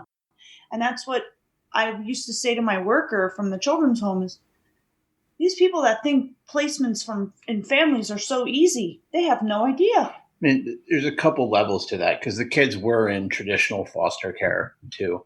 Right. Part of the reason we moved to Pennsylvania is they wouldn't do interstate placement. I was So they going to say, wouldn't you put guys them- actually, you moved so that you could be with the kids, correct? Yeah, Right. Wow. they would, for a while, mom was in New Jersey and they would place the kids with Courtney. When she moved to Pennsylvania, she got caught gaming the system in a couple different states. So bounced states to get around that. When she was in Pennsylvania, she was able to block them reaching out for a kin placement with Courtney. And in that downtime, I came into the picture. And we made the choice to move together to Pennsylvania to get engaged and to get recertified in Pennsylvania so we could take placements. We had our first placement, was a teenager. And when she went back, we got a phone call for, hey, there's 4 kids that need care. And we looked at each other and said, can we take 4 kids? And we can figure it out. Sure. How are we going to do? My questions are always, okay, logistically, how are we going to transport 4 kids? How are we going to, how? And so we started ready our house for 4 kids. And then we got a call later that afternoon. Hey, there are another 4 kids that need care. And they're your nieces and nephews. So we reconfigured and rejiggered and figured out how we were going to make it all happen. We didn't take all 8. That may have broken us. Although I did tell my worker, if you can't find a placement for them this weekend, we'll take them too. We don't want to leave these kids lingering. If they need a placement, we'll take them. And she's like, are you crazy? At that point, we had only had 1. So Jason asks me all the time if I'm crazy when I call him and say, hey, babe, I got this phone call. He's like, I can yeah. usually tell if the phone rings between a certain window of time while I'm at work that they're coming. I just want to step back to something real quick. Because we're kind of just sitting here talking and, because, wow, like we don't meet kindred spirits quite like this with so many similarities to our stories very often. But, to the people who are listening, I mean, you have to realize what was just said.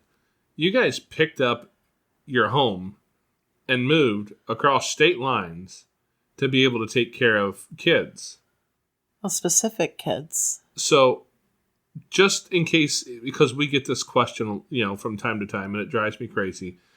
They must pay you a lot for that, right? It's pretty obvious, right? Right? Yeah. I've got credit card statements for you.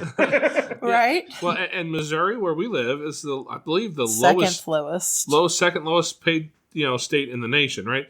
And so I don't care if you are in the highest paid state in the nation and you are getting a huge reimbursement every month. You moved across state lines. You had to buy and sell houses and stuff. Find jobs and reconfigure an entire life. The point is that it's obviously not about money.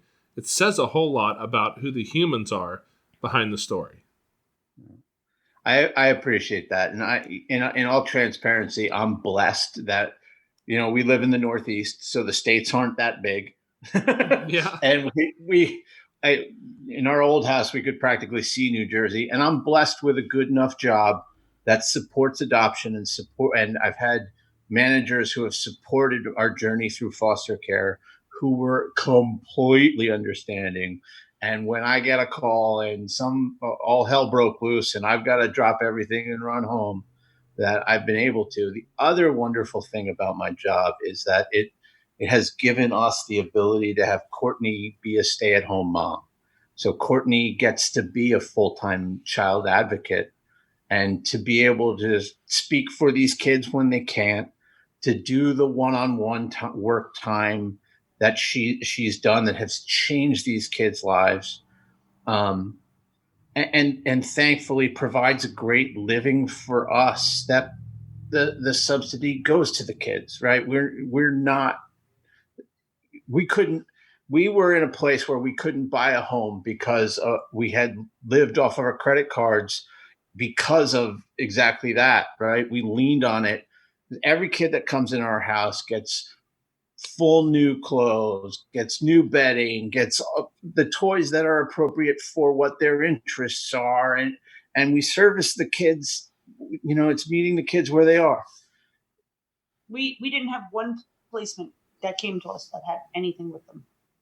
We legitimately had to take from ground zero up to make sure they had everything.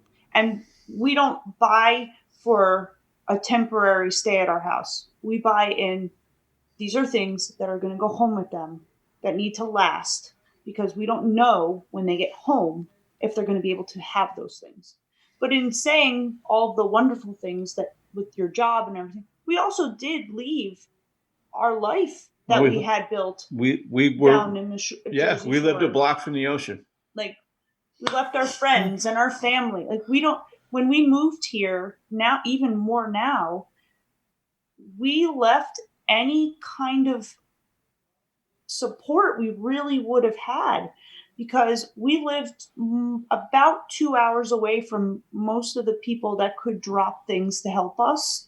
So that's a huge ask of our family and our friends to say, hey, we need support in something.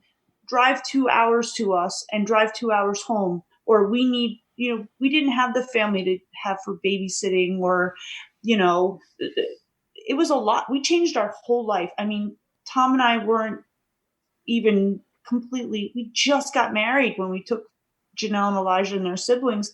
We were doing date nights in our bedroom of like Thai takeout food in a movie while the little sister's throwing up in her room. So it wasn't even really like a date night kind of thing. But we absolutely had established ourselves down in the Asbury Park area.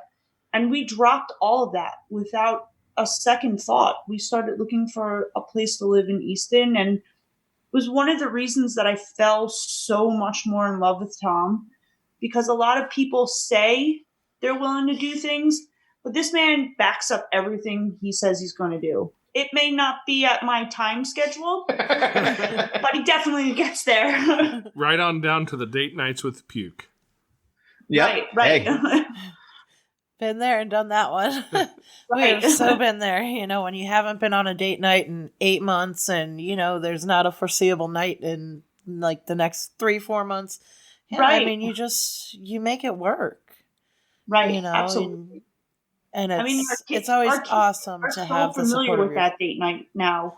They'll say, "Oh, you guys should have a date night with food and a movie in your room." Well, we have to do real date nights now. Yep. Yeah, and that's a big piece of it too. That one of the things you guys are training with that is these kids get to see what a real relationship looks like. You right. know? Actually, last night Janelle just said to us, "I'm really glad that I have parents that are really good at communicating." She can see that that's something, because we can bicker with each other, but we always come back to it. I say it's bickering, but I'm a little bit more than bickering. And I don't know what she's talking about. Good answer, You're staying out of trouble. But we can always come back to each other in a loving manner, and our kids see that. They see that you can argue with someone, get your opinions out, and then come back together and can still have that unit. And for her, as a 14-year-old teenager who, most teenagers are into themselves and want to do their own thing. to Wait, say what? that she can see that her can communicate, that we can communicate. It meant a lot to me last night to hear her say that. Yeah, that's amazing because you look at the path that most of these kids who come into care are on, and where their families are at, and having parents who are in crisis, and usually I don't know about your area. I'll assume it's probably very similar across the nation. Drugs are a big piece of most of it. Drugs, alcohol, violence. That's pretty much like the constant in a lot of these kids' lives, and for them to even if they go home to see that it's possible to live without that. Yep. That's such an amazing piece to hand to a kid, because when they get old enough, most kids get to the point where they decide, I want to be just like my dad. I want to be just like my mom, or I will never be like that man. I will never do what my mom did to me. Those are the two stories you tend to hear. And you've handed a perfect picture to these kids of what that looks like. That it doesn't have to be this way. Right. We might come from difficult places, but that does not get to define who you are today and who you will be tomorrow. That's the beauty of this life is it's every day is a blank sheet of paper. You get to write the ending to your story. And a lot of kids don't see that. When you grow up in poverty, you grow up with drugs around you, you grow up with guns, you grow up with violence, you grow up with all these different things around you. It's really hard to see just a normal American suburban, story as anything other than a fairy tale. Suburban. Well, no, I was riding with my daughter went to work with me yesterday. She came to help me because I wasn't feeling very well. So she said, Mom, I want to go to work with you and I'll help you. And I said, okay, that's great. I take care of people with special needs. And sometimes she comes and she plays games and paints their nails and things like that. So she came with me and we were on the ride back and we were just talking. And she said, Mama, it really, I don't know. It really kind of worries me, Mom, because most of my friends do not have a mom and dad at home.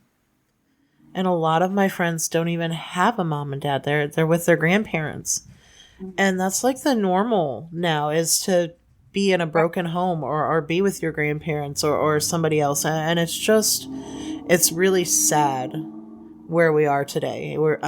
It saddens me that that's the normal.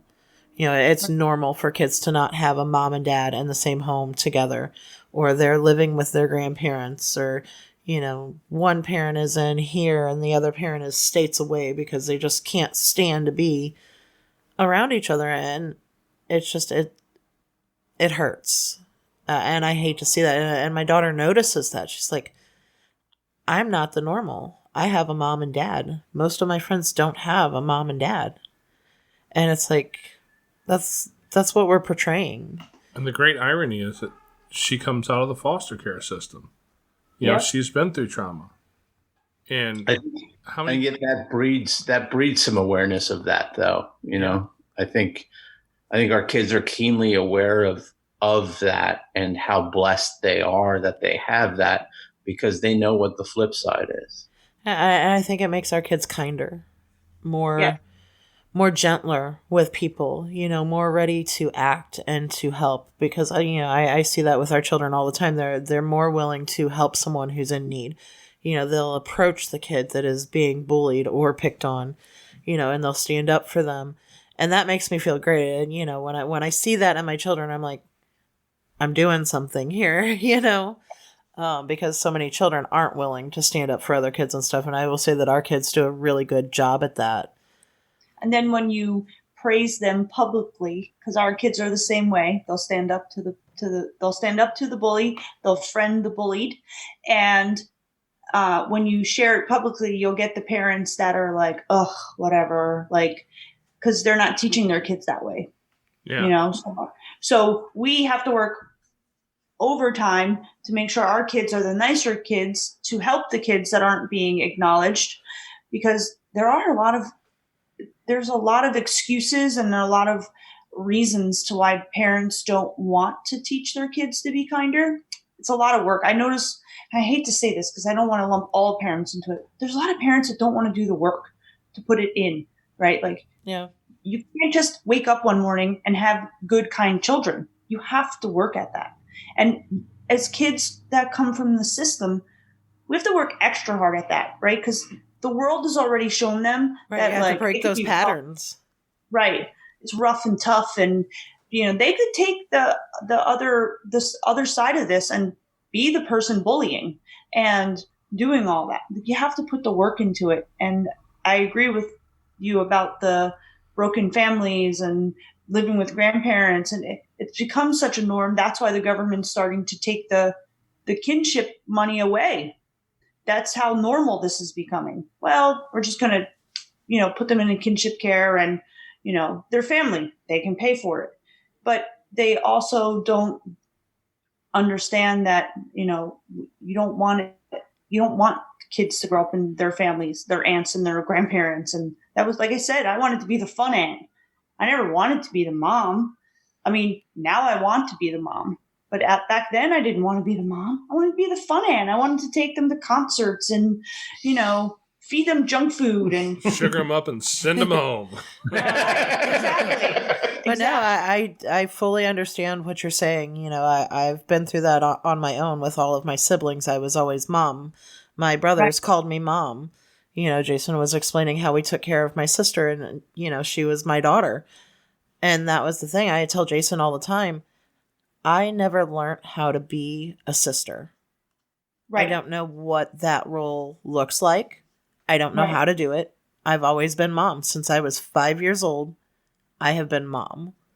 And so you grieve that loss because you don't know how to play that role. And it's a role that's been taken away from you that you had no choice in the matter.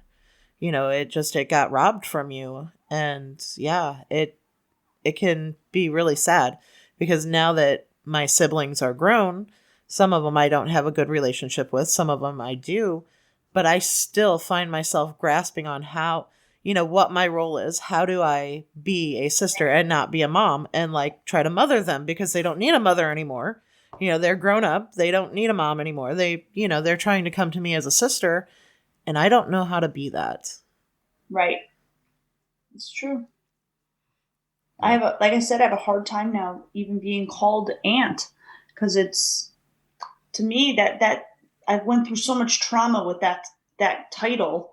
That's a sacred role to you. Yeah. It's for people who are part-time. And again, back to we don't do anything halfway for people who are that part-time thing, because that role held so much importance to who you were and to the fight that you fought to save the kids.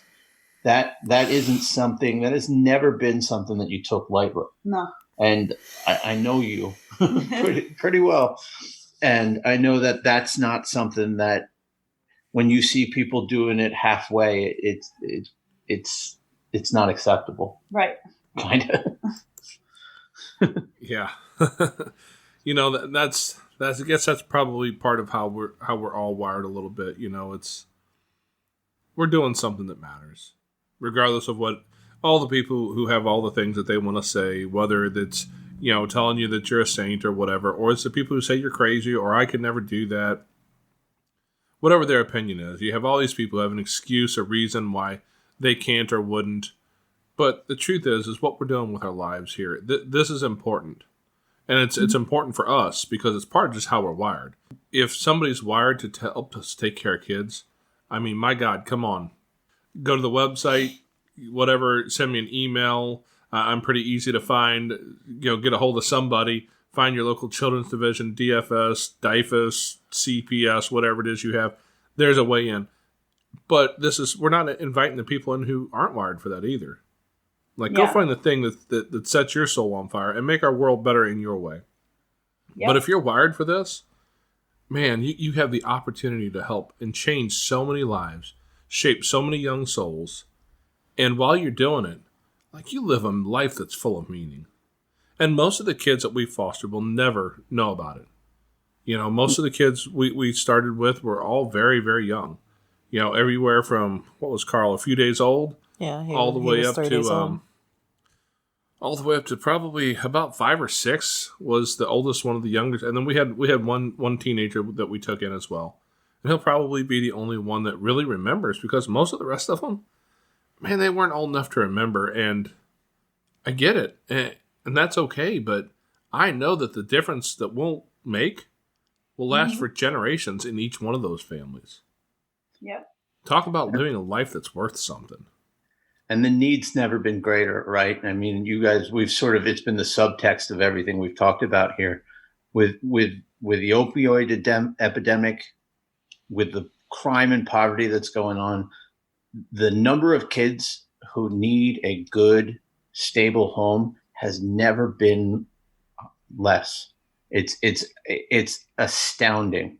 I know when you guys were, and we listened to this the other day, when you guys were talking about your origin story, if one in 4 or 5 families in every church took in one kid, you could clear out the system. It is that, right? It's absolutely that. If the people that can step up do, if your family, if our family inspires one person to step forward and take in kids. I mean, you guys have had, I don't know how many dozens of kids through. We've had 18, 19 through our house. Consider that time exponentially, right? For every one family that steps up, if it's that. And if they reach 5 of those kids and break that secondary cycle, forget it. It's so important. History is forever changed that way. We never know what our children will become, where they'll go, where they'll shine a light, where they'll change something, where they'll do something great. And like Jason said, most of those kids will not remember us, and we may never hear or see what they've done, but they may go off and do great things. And you know what? That's wonderful. That's all we want, is to be able to offer these kids something beautiful, to shine a light and show them that not everything is evil and bad. Not everything is going to hurt. There is love out there, and people do really love other people, and that's always been my driving force. And Jason said it earlier, I've always said, and he knows this because I've said it to him 100 times if I haven't said it 300 times, my biggest driving force is I will not be my mother. I have always said I will not be my mother. My children will not know what it feels like to lay their head down at night not knowing that they're loved. My children will always have that, and any child that walks through my door, I don't care if they're difficult or not, will know that they are loved while they're here. And they can take that with them. If they don't get to stay and they have to go somewhere else, they will know without a shadow of a doubt while they were here, they were loved. And even after they leave, in my heart, I still love them. While they're out going and they don't know it, there's plenty of children that I love all my children, even when they're not my children anymore.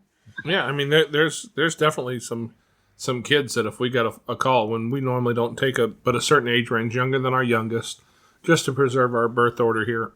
And but there's a handful of kids that if we got a phone call that said, hey, we're looking for a placement for this kid that you guys have had, and we'd be...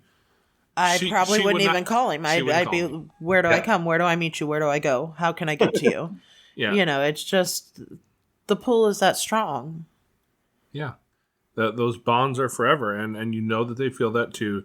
And that's the power of what we can do as just humans who care about another human. It's true. It's very, very true. So yeah, it's the old Josh Ships quote, I think it is. Every child is one caring adult away from being a success story. Are you willing to be that caring adult? I think we have probably gotten to the end of our notes. That's all good. It's been really great. It's really nice to speak with people that speak our language, because there's not enough people that speak our language. When I talked to Jason, when we first spoke on the phone, we talked for a 2-hour clip there too. I believe it. He's a talker. But it was that. It was when Courtney heard your story, and it was, wow. I'm not crazy. Yeah. You know, it's the same thing. It's like there are pockets of like-minded people out there in the world, and it's awesome. It's easy to talk to you guys because you guys get it. I don't have to explain. Well, this happened in that. You know, like you get it, and that's awesome. Yeah, we're definitely a community that has our own language and experiences that shapes us in different ways, and that's one of the pieces that folks oftentimes don't understand. But I'll say that I think that the way that it has shaped us has been almost exclusively for the better. Yeah, Yes. without question. Us too. Except for maybe her propensity to like just pick up babies and bring them to me. I have a real hard problem saying no. But that's all right. Sometimes. We can't fault you for that. Don't get me wrong. I like the babies just fine, so I'll hang out with them too. I mean, come on. If I got to hang out with a little guy who's just going to lay around and nap all the time, we're going to be best buds. We had common interest. So, well, it's been great talking with you guys. We really do appreciate you guys coming on here and telling your story. And we'd love to have you guys back on sometime. You know, if you have a story that you really feel needs to be told, I think it'd be great to be able to have that, you know, have the time to do that if you guys are interested. And, you know, we may even have the opportunity to talk with Janelle as well. That would be great. If she's interested and you guys are okay with it, we are more than happy to do that because she would have an incredibly unique perspective. I think she'd love to tell her story, honestly. And I think you hit the nail on the head when you said our kids are kinder for their experiences. And I think when you speak to Janelle, you'll see that. Yeah. She's got a heart of gold and has Courtney's heart to match. I mean, she's an outstanding young lady. I think a venue for her too to tell her story would be helpful. She was always the one. Elijah could not speak in court, but Janelle would insist at speaking at her court hearings. Insist. And at 11 years old, they try to shush you. Right. No, you're so young. No. And she would get up there and she would tell them exactly what went on in that house. She sat in front of her mom and her stepdad and told the court exactly what her stepdad had done and what her mom did to them, to her and her brothers and sisters. And the courage, I mean, I like to think of myself as a brave guy, right? I'm a big, rough and tumbled, tattooed up dude, right? I have no bone in my body that is nearly as strong or nearly as brave as that young lady. I was going to say she sounds like a very strong, courageous young woman. And I think sitting and talking to two other amazing humans, because she considers us to be amazing humans, and you guys have very similar, because she was listening to the Turtle podcast, and she really got drawn into it because she could hear that you guys are similar to us. I think she heard comfortable. I think she heard a lot of me in you, Jason, right? The way you were talking to Turtle, the times you'd laugh and the times you'd sort of try to get a little bit more out of him. I think she heard a lot of me in you, and I think she'd be comfortable talking to you guys. Yeah. Well, if you think Turtle would be comfortable talking to you, I'll put him in a box and ship him out tomorrow. No. You don't know. Listening to the podcast about Turtle, when he kept saying it's complicated, right? I was like, I'm only answering questions now that way. It's complicated. You know, I have never heard him say that before that day. And I was just sitting here. I was editing a podcast. I was editing a file at that point. I said, "Come here, bud. Hop up on my lap." And I just opened up a new file, hit record, and started talking to him. He was mesmerized because Audacity, the program I use, it shows little waveforms go by as you talk. Yep. He was mesmerized watching the waveforms of his own voice. And so he would just sit here and talk. He was just happy to see it. And it just, honestly, that one and the interview with him and when I interviewed Janaya, our daughter, those are the two that as I look at the analytics, because I can't see who does what or anything, I can just see what's downloaded and how often.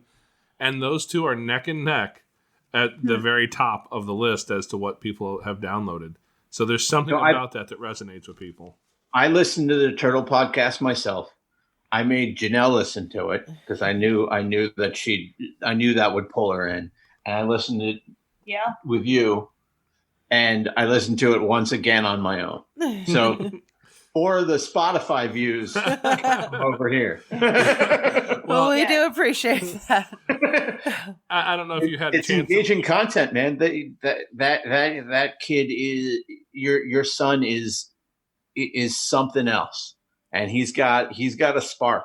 And he's going to be an amazing young man. I don't know if you've had a chance to listen to the what is it? The Legacy of Standing with Turtle. It's like a 6-part series. Okay, so I listened to 5. I don't think you've got the 6th one. 6 is up. 6 is up now. I put 5 and 6 up this weekend. Nice. But yeah, his story is just so deep, and that's not who he was when he showed up. He was such a different kid, and he's just really grown into his personality. And that's part of, I think, what I love about that age range. He grow into a personality. Well, that's the thing. He's got a personality, and like his hair. His hair is so crazy. I mean, it's all over the place, and it's crazy. But that's his thing. He's like, "Don't touch my hair. Don't cut my hair." And I'm like, you know what? You know what, Jericho? We ain't gonna cut your hair. I don't care. Yeah. You know, I don't care what people say. I don't care. Brush it out. You know, we went to the park yesterday, and we came home, and I was picking leaves out of it like I'm a mommy monkey. You know, I'm pulling leaves out and branches, and I was so glad that I held off on listening to the podcast until we had turned like internet and cable off in our old house, and Tom had played it, right? And I was just so glad that I waited because I didn't want the distractions of everything else around me to get in the way. And he kept saying, "Do you want to listen to another one?" And I kept saying yes, because I wanted to. I wanted to respect his story, right? You're respecting his story. You listen to them all. You don't just, okay, well, I listen, it's great. They sound great. Everything's great. Like, but I just love that there was no life distraction, no TV, no internet. Right. It was just, us and the story to really, I think sometimes people just listen to the surface of things, and it was, and plus I got to connect with people who have legitimately been through things that I've been through. And it was nice to go to bed that night and finally not feel crazy. Well, if it makes you feel any better, I probably won't, but I'm not certain that she's not crazy a little bit. Oh, I'm crazy, but I'm not. No, her. I was gonna say, I'm crazy. I've accepted it. I accepted it long ago. I'm crazy, but I'm okay with it. Yeah, we have very good balance in that where she's crazy, I'm not, and where I'm crazy, she's not. So we have a good sort of. We weigh each other out. And I can see that. And I look at you guys and I'm like, wow, that's so me and Jason, because the places that I excel at, he doesn't, and vice versa. What do you mean? You know what I mean. You're not perfect. Get over yourself. That's but why there's Tom just has to speak in court, because I'm over emotional. I'm a crier. I'm a crier. I would have.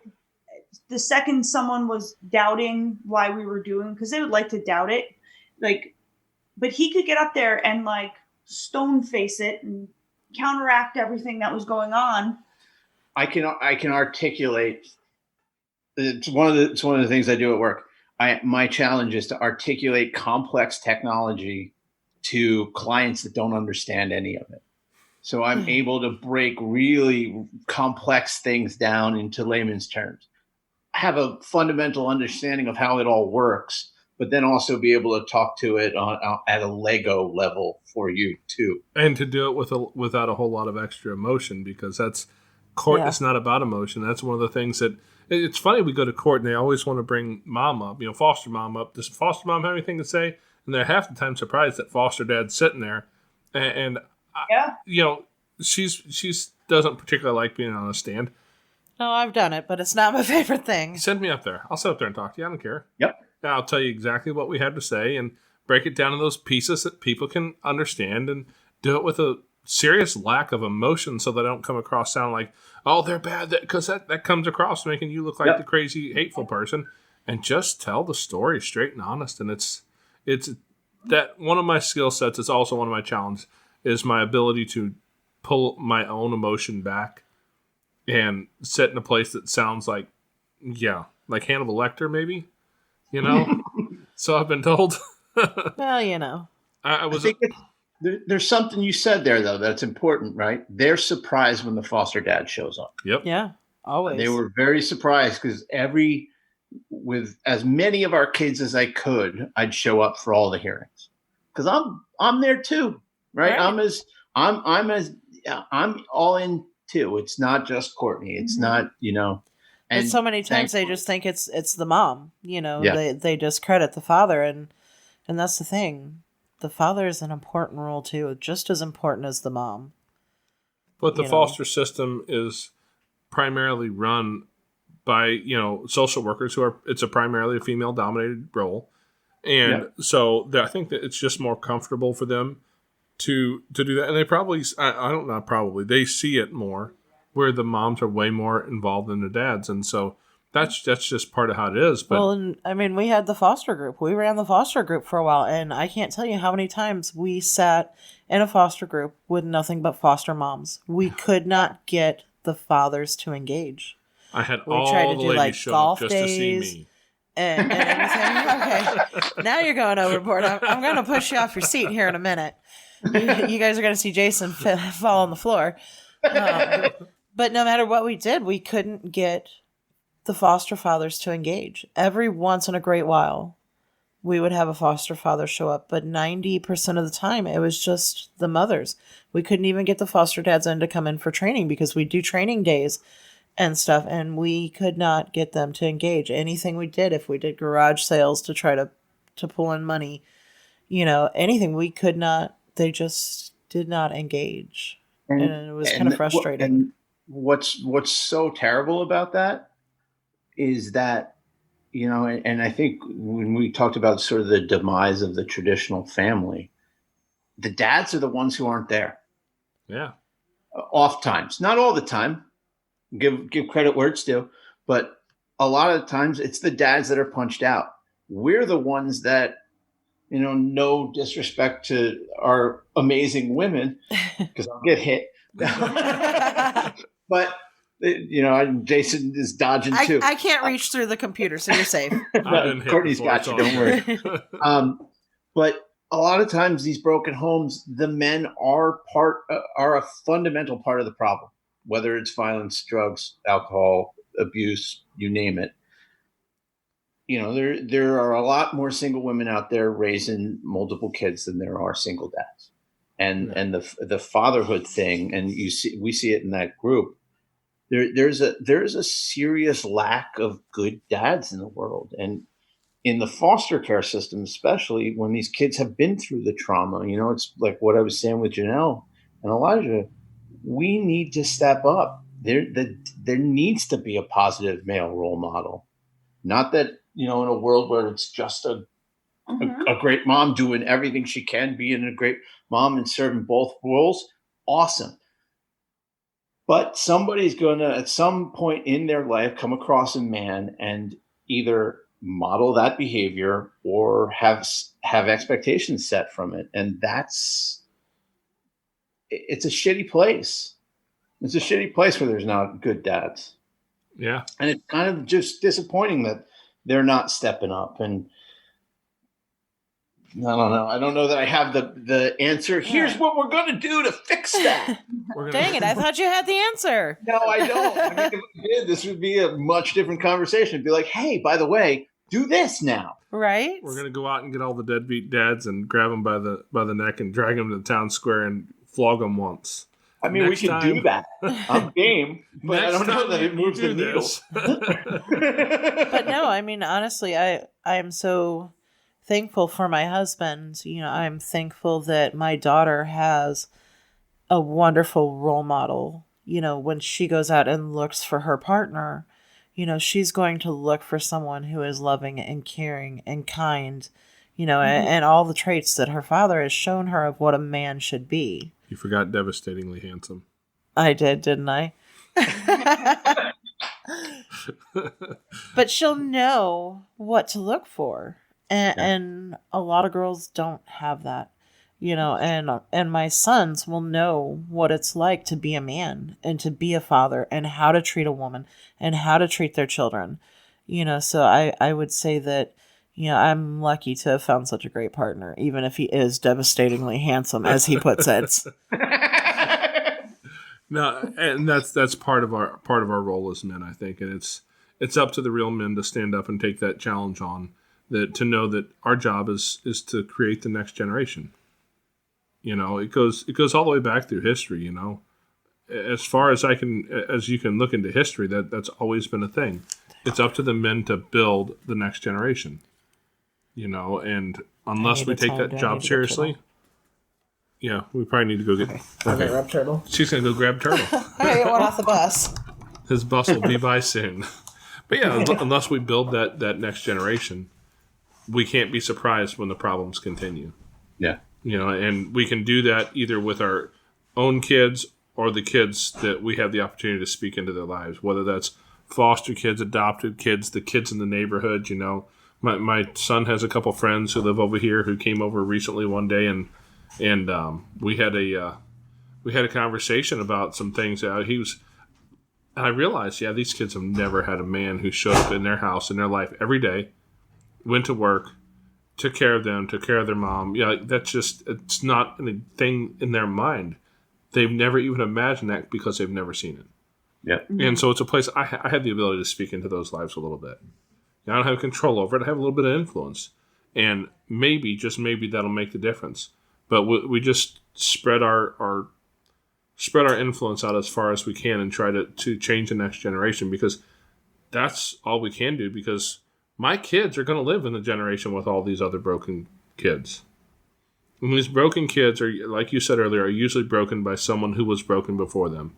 Yeah. To kind of paraphrase an old statement, broken people break people. That's where it comes from. It's not until we're willing to step in and be the ones to attempt to build something different that will change. Absolutely. Awesome. Well, I appreciate you guys coming on here today, and we will talk to you soon, I'm sure. Definitely. Absolutely. All right. Have a good one, brother. Thanks a lot.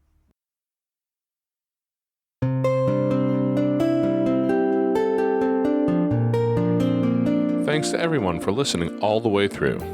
If you're trying to find us on a specific podcasting platform, just search for Jason and Amanda Palmer or Foster Care, An Unparalleled Journey, and be sure to subscribe to the podcast. Leave us a rating and review on iTunes, Spotify, Google Play, Stitcher, TuneIn, or anywhere where you find your podcast. You can also download it so that you can listen wherever you're at, even when you aren't online.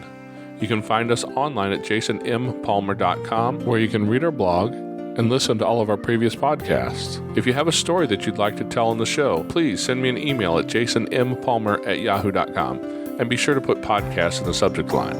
Or send me a message through our Facebook page at Foster Care and Unparalleled Journey. We'll see you next time.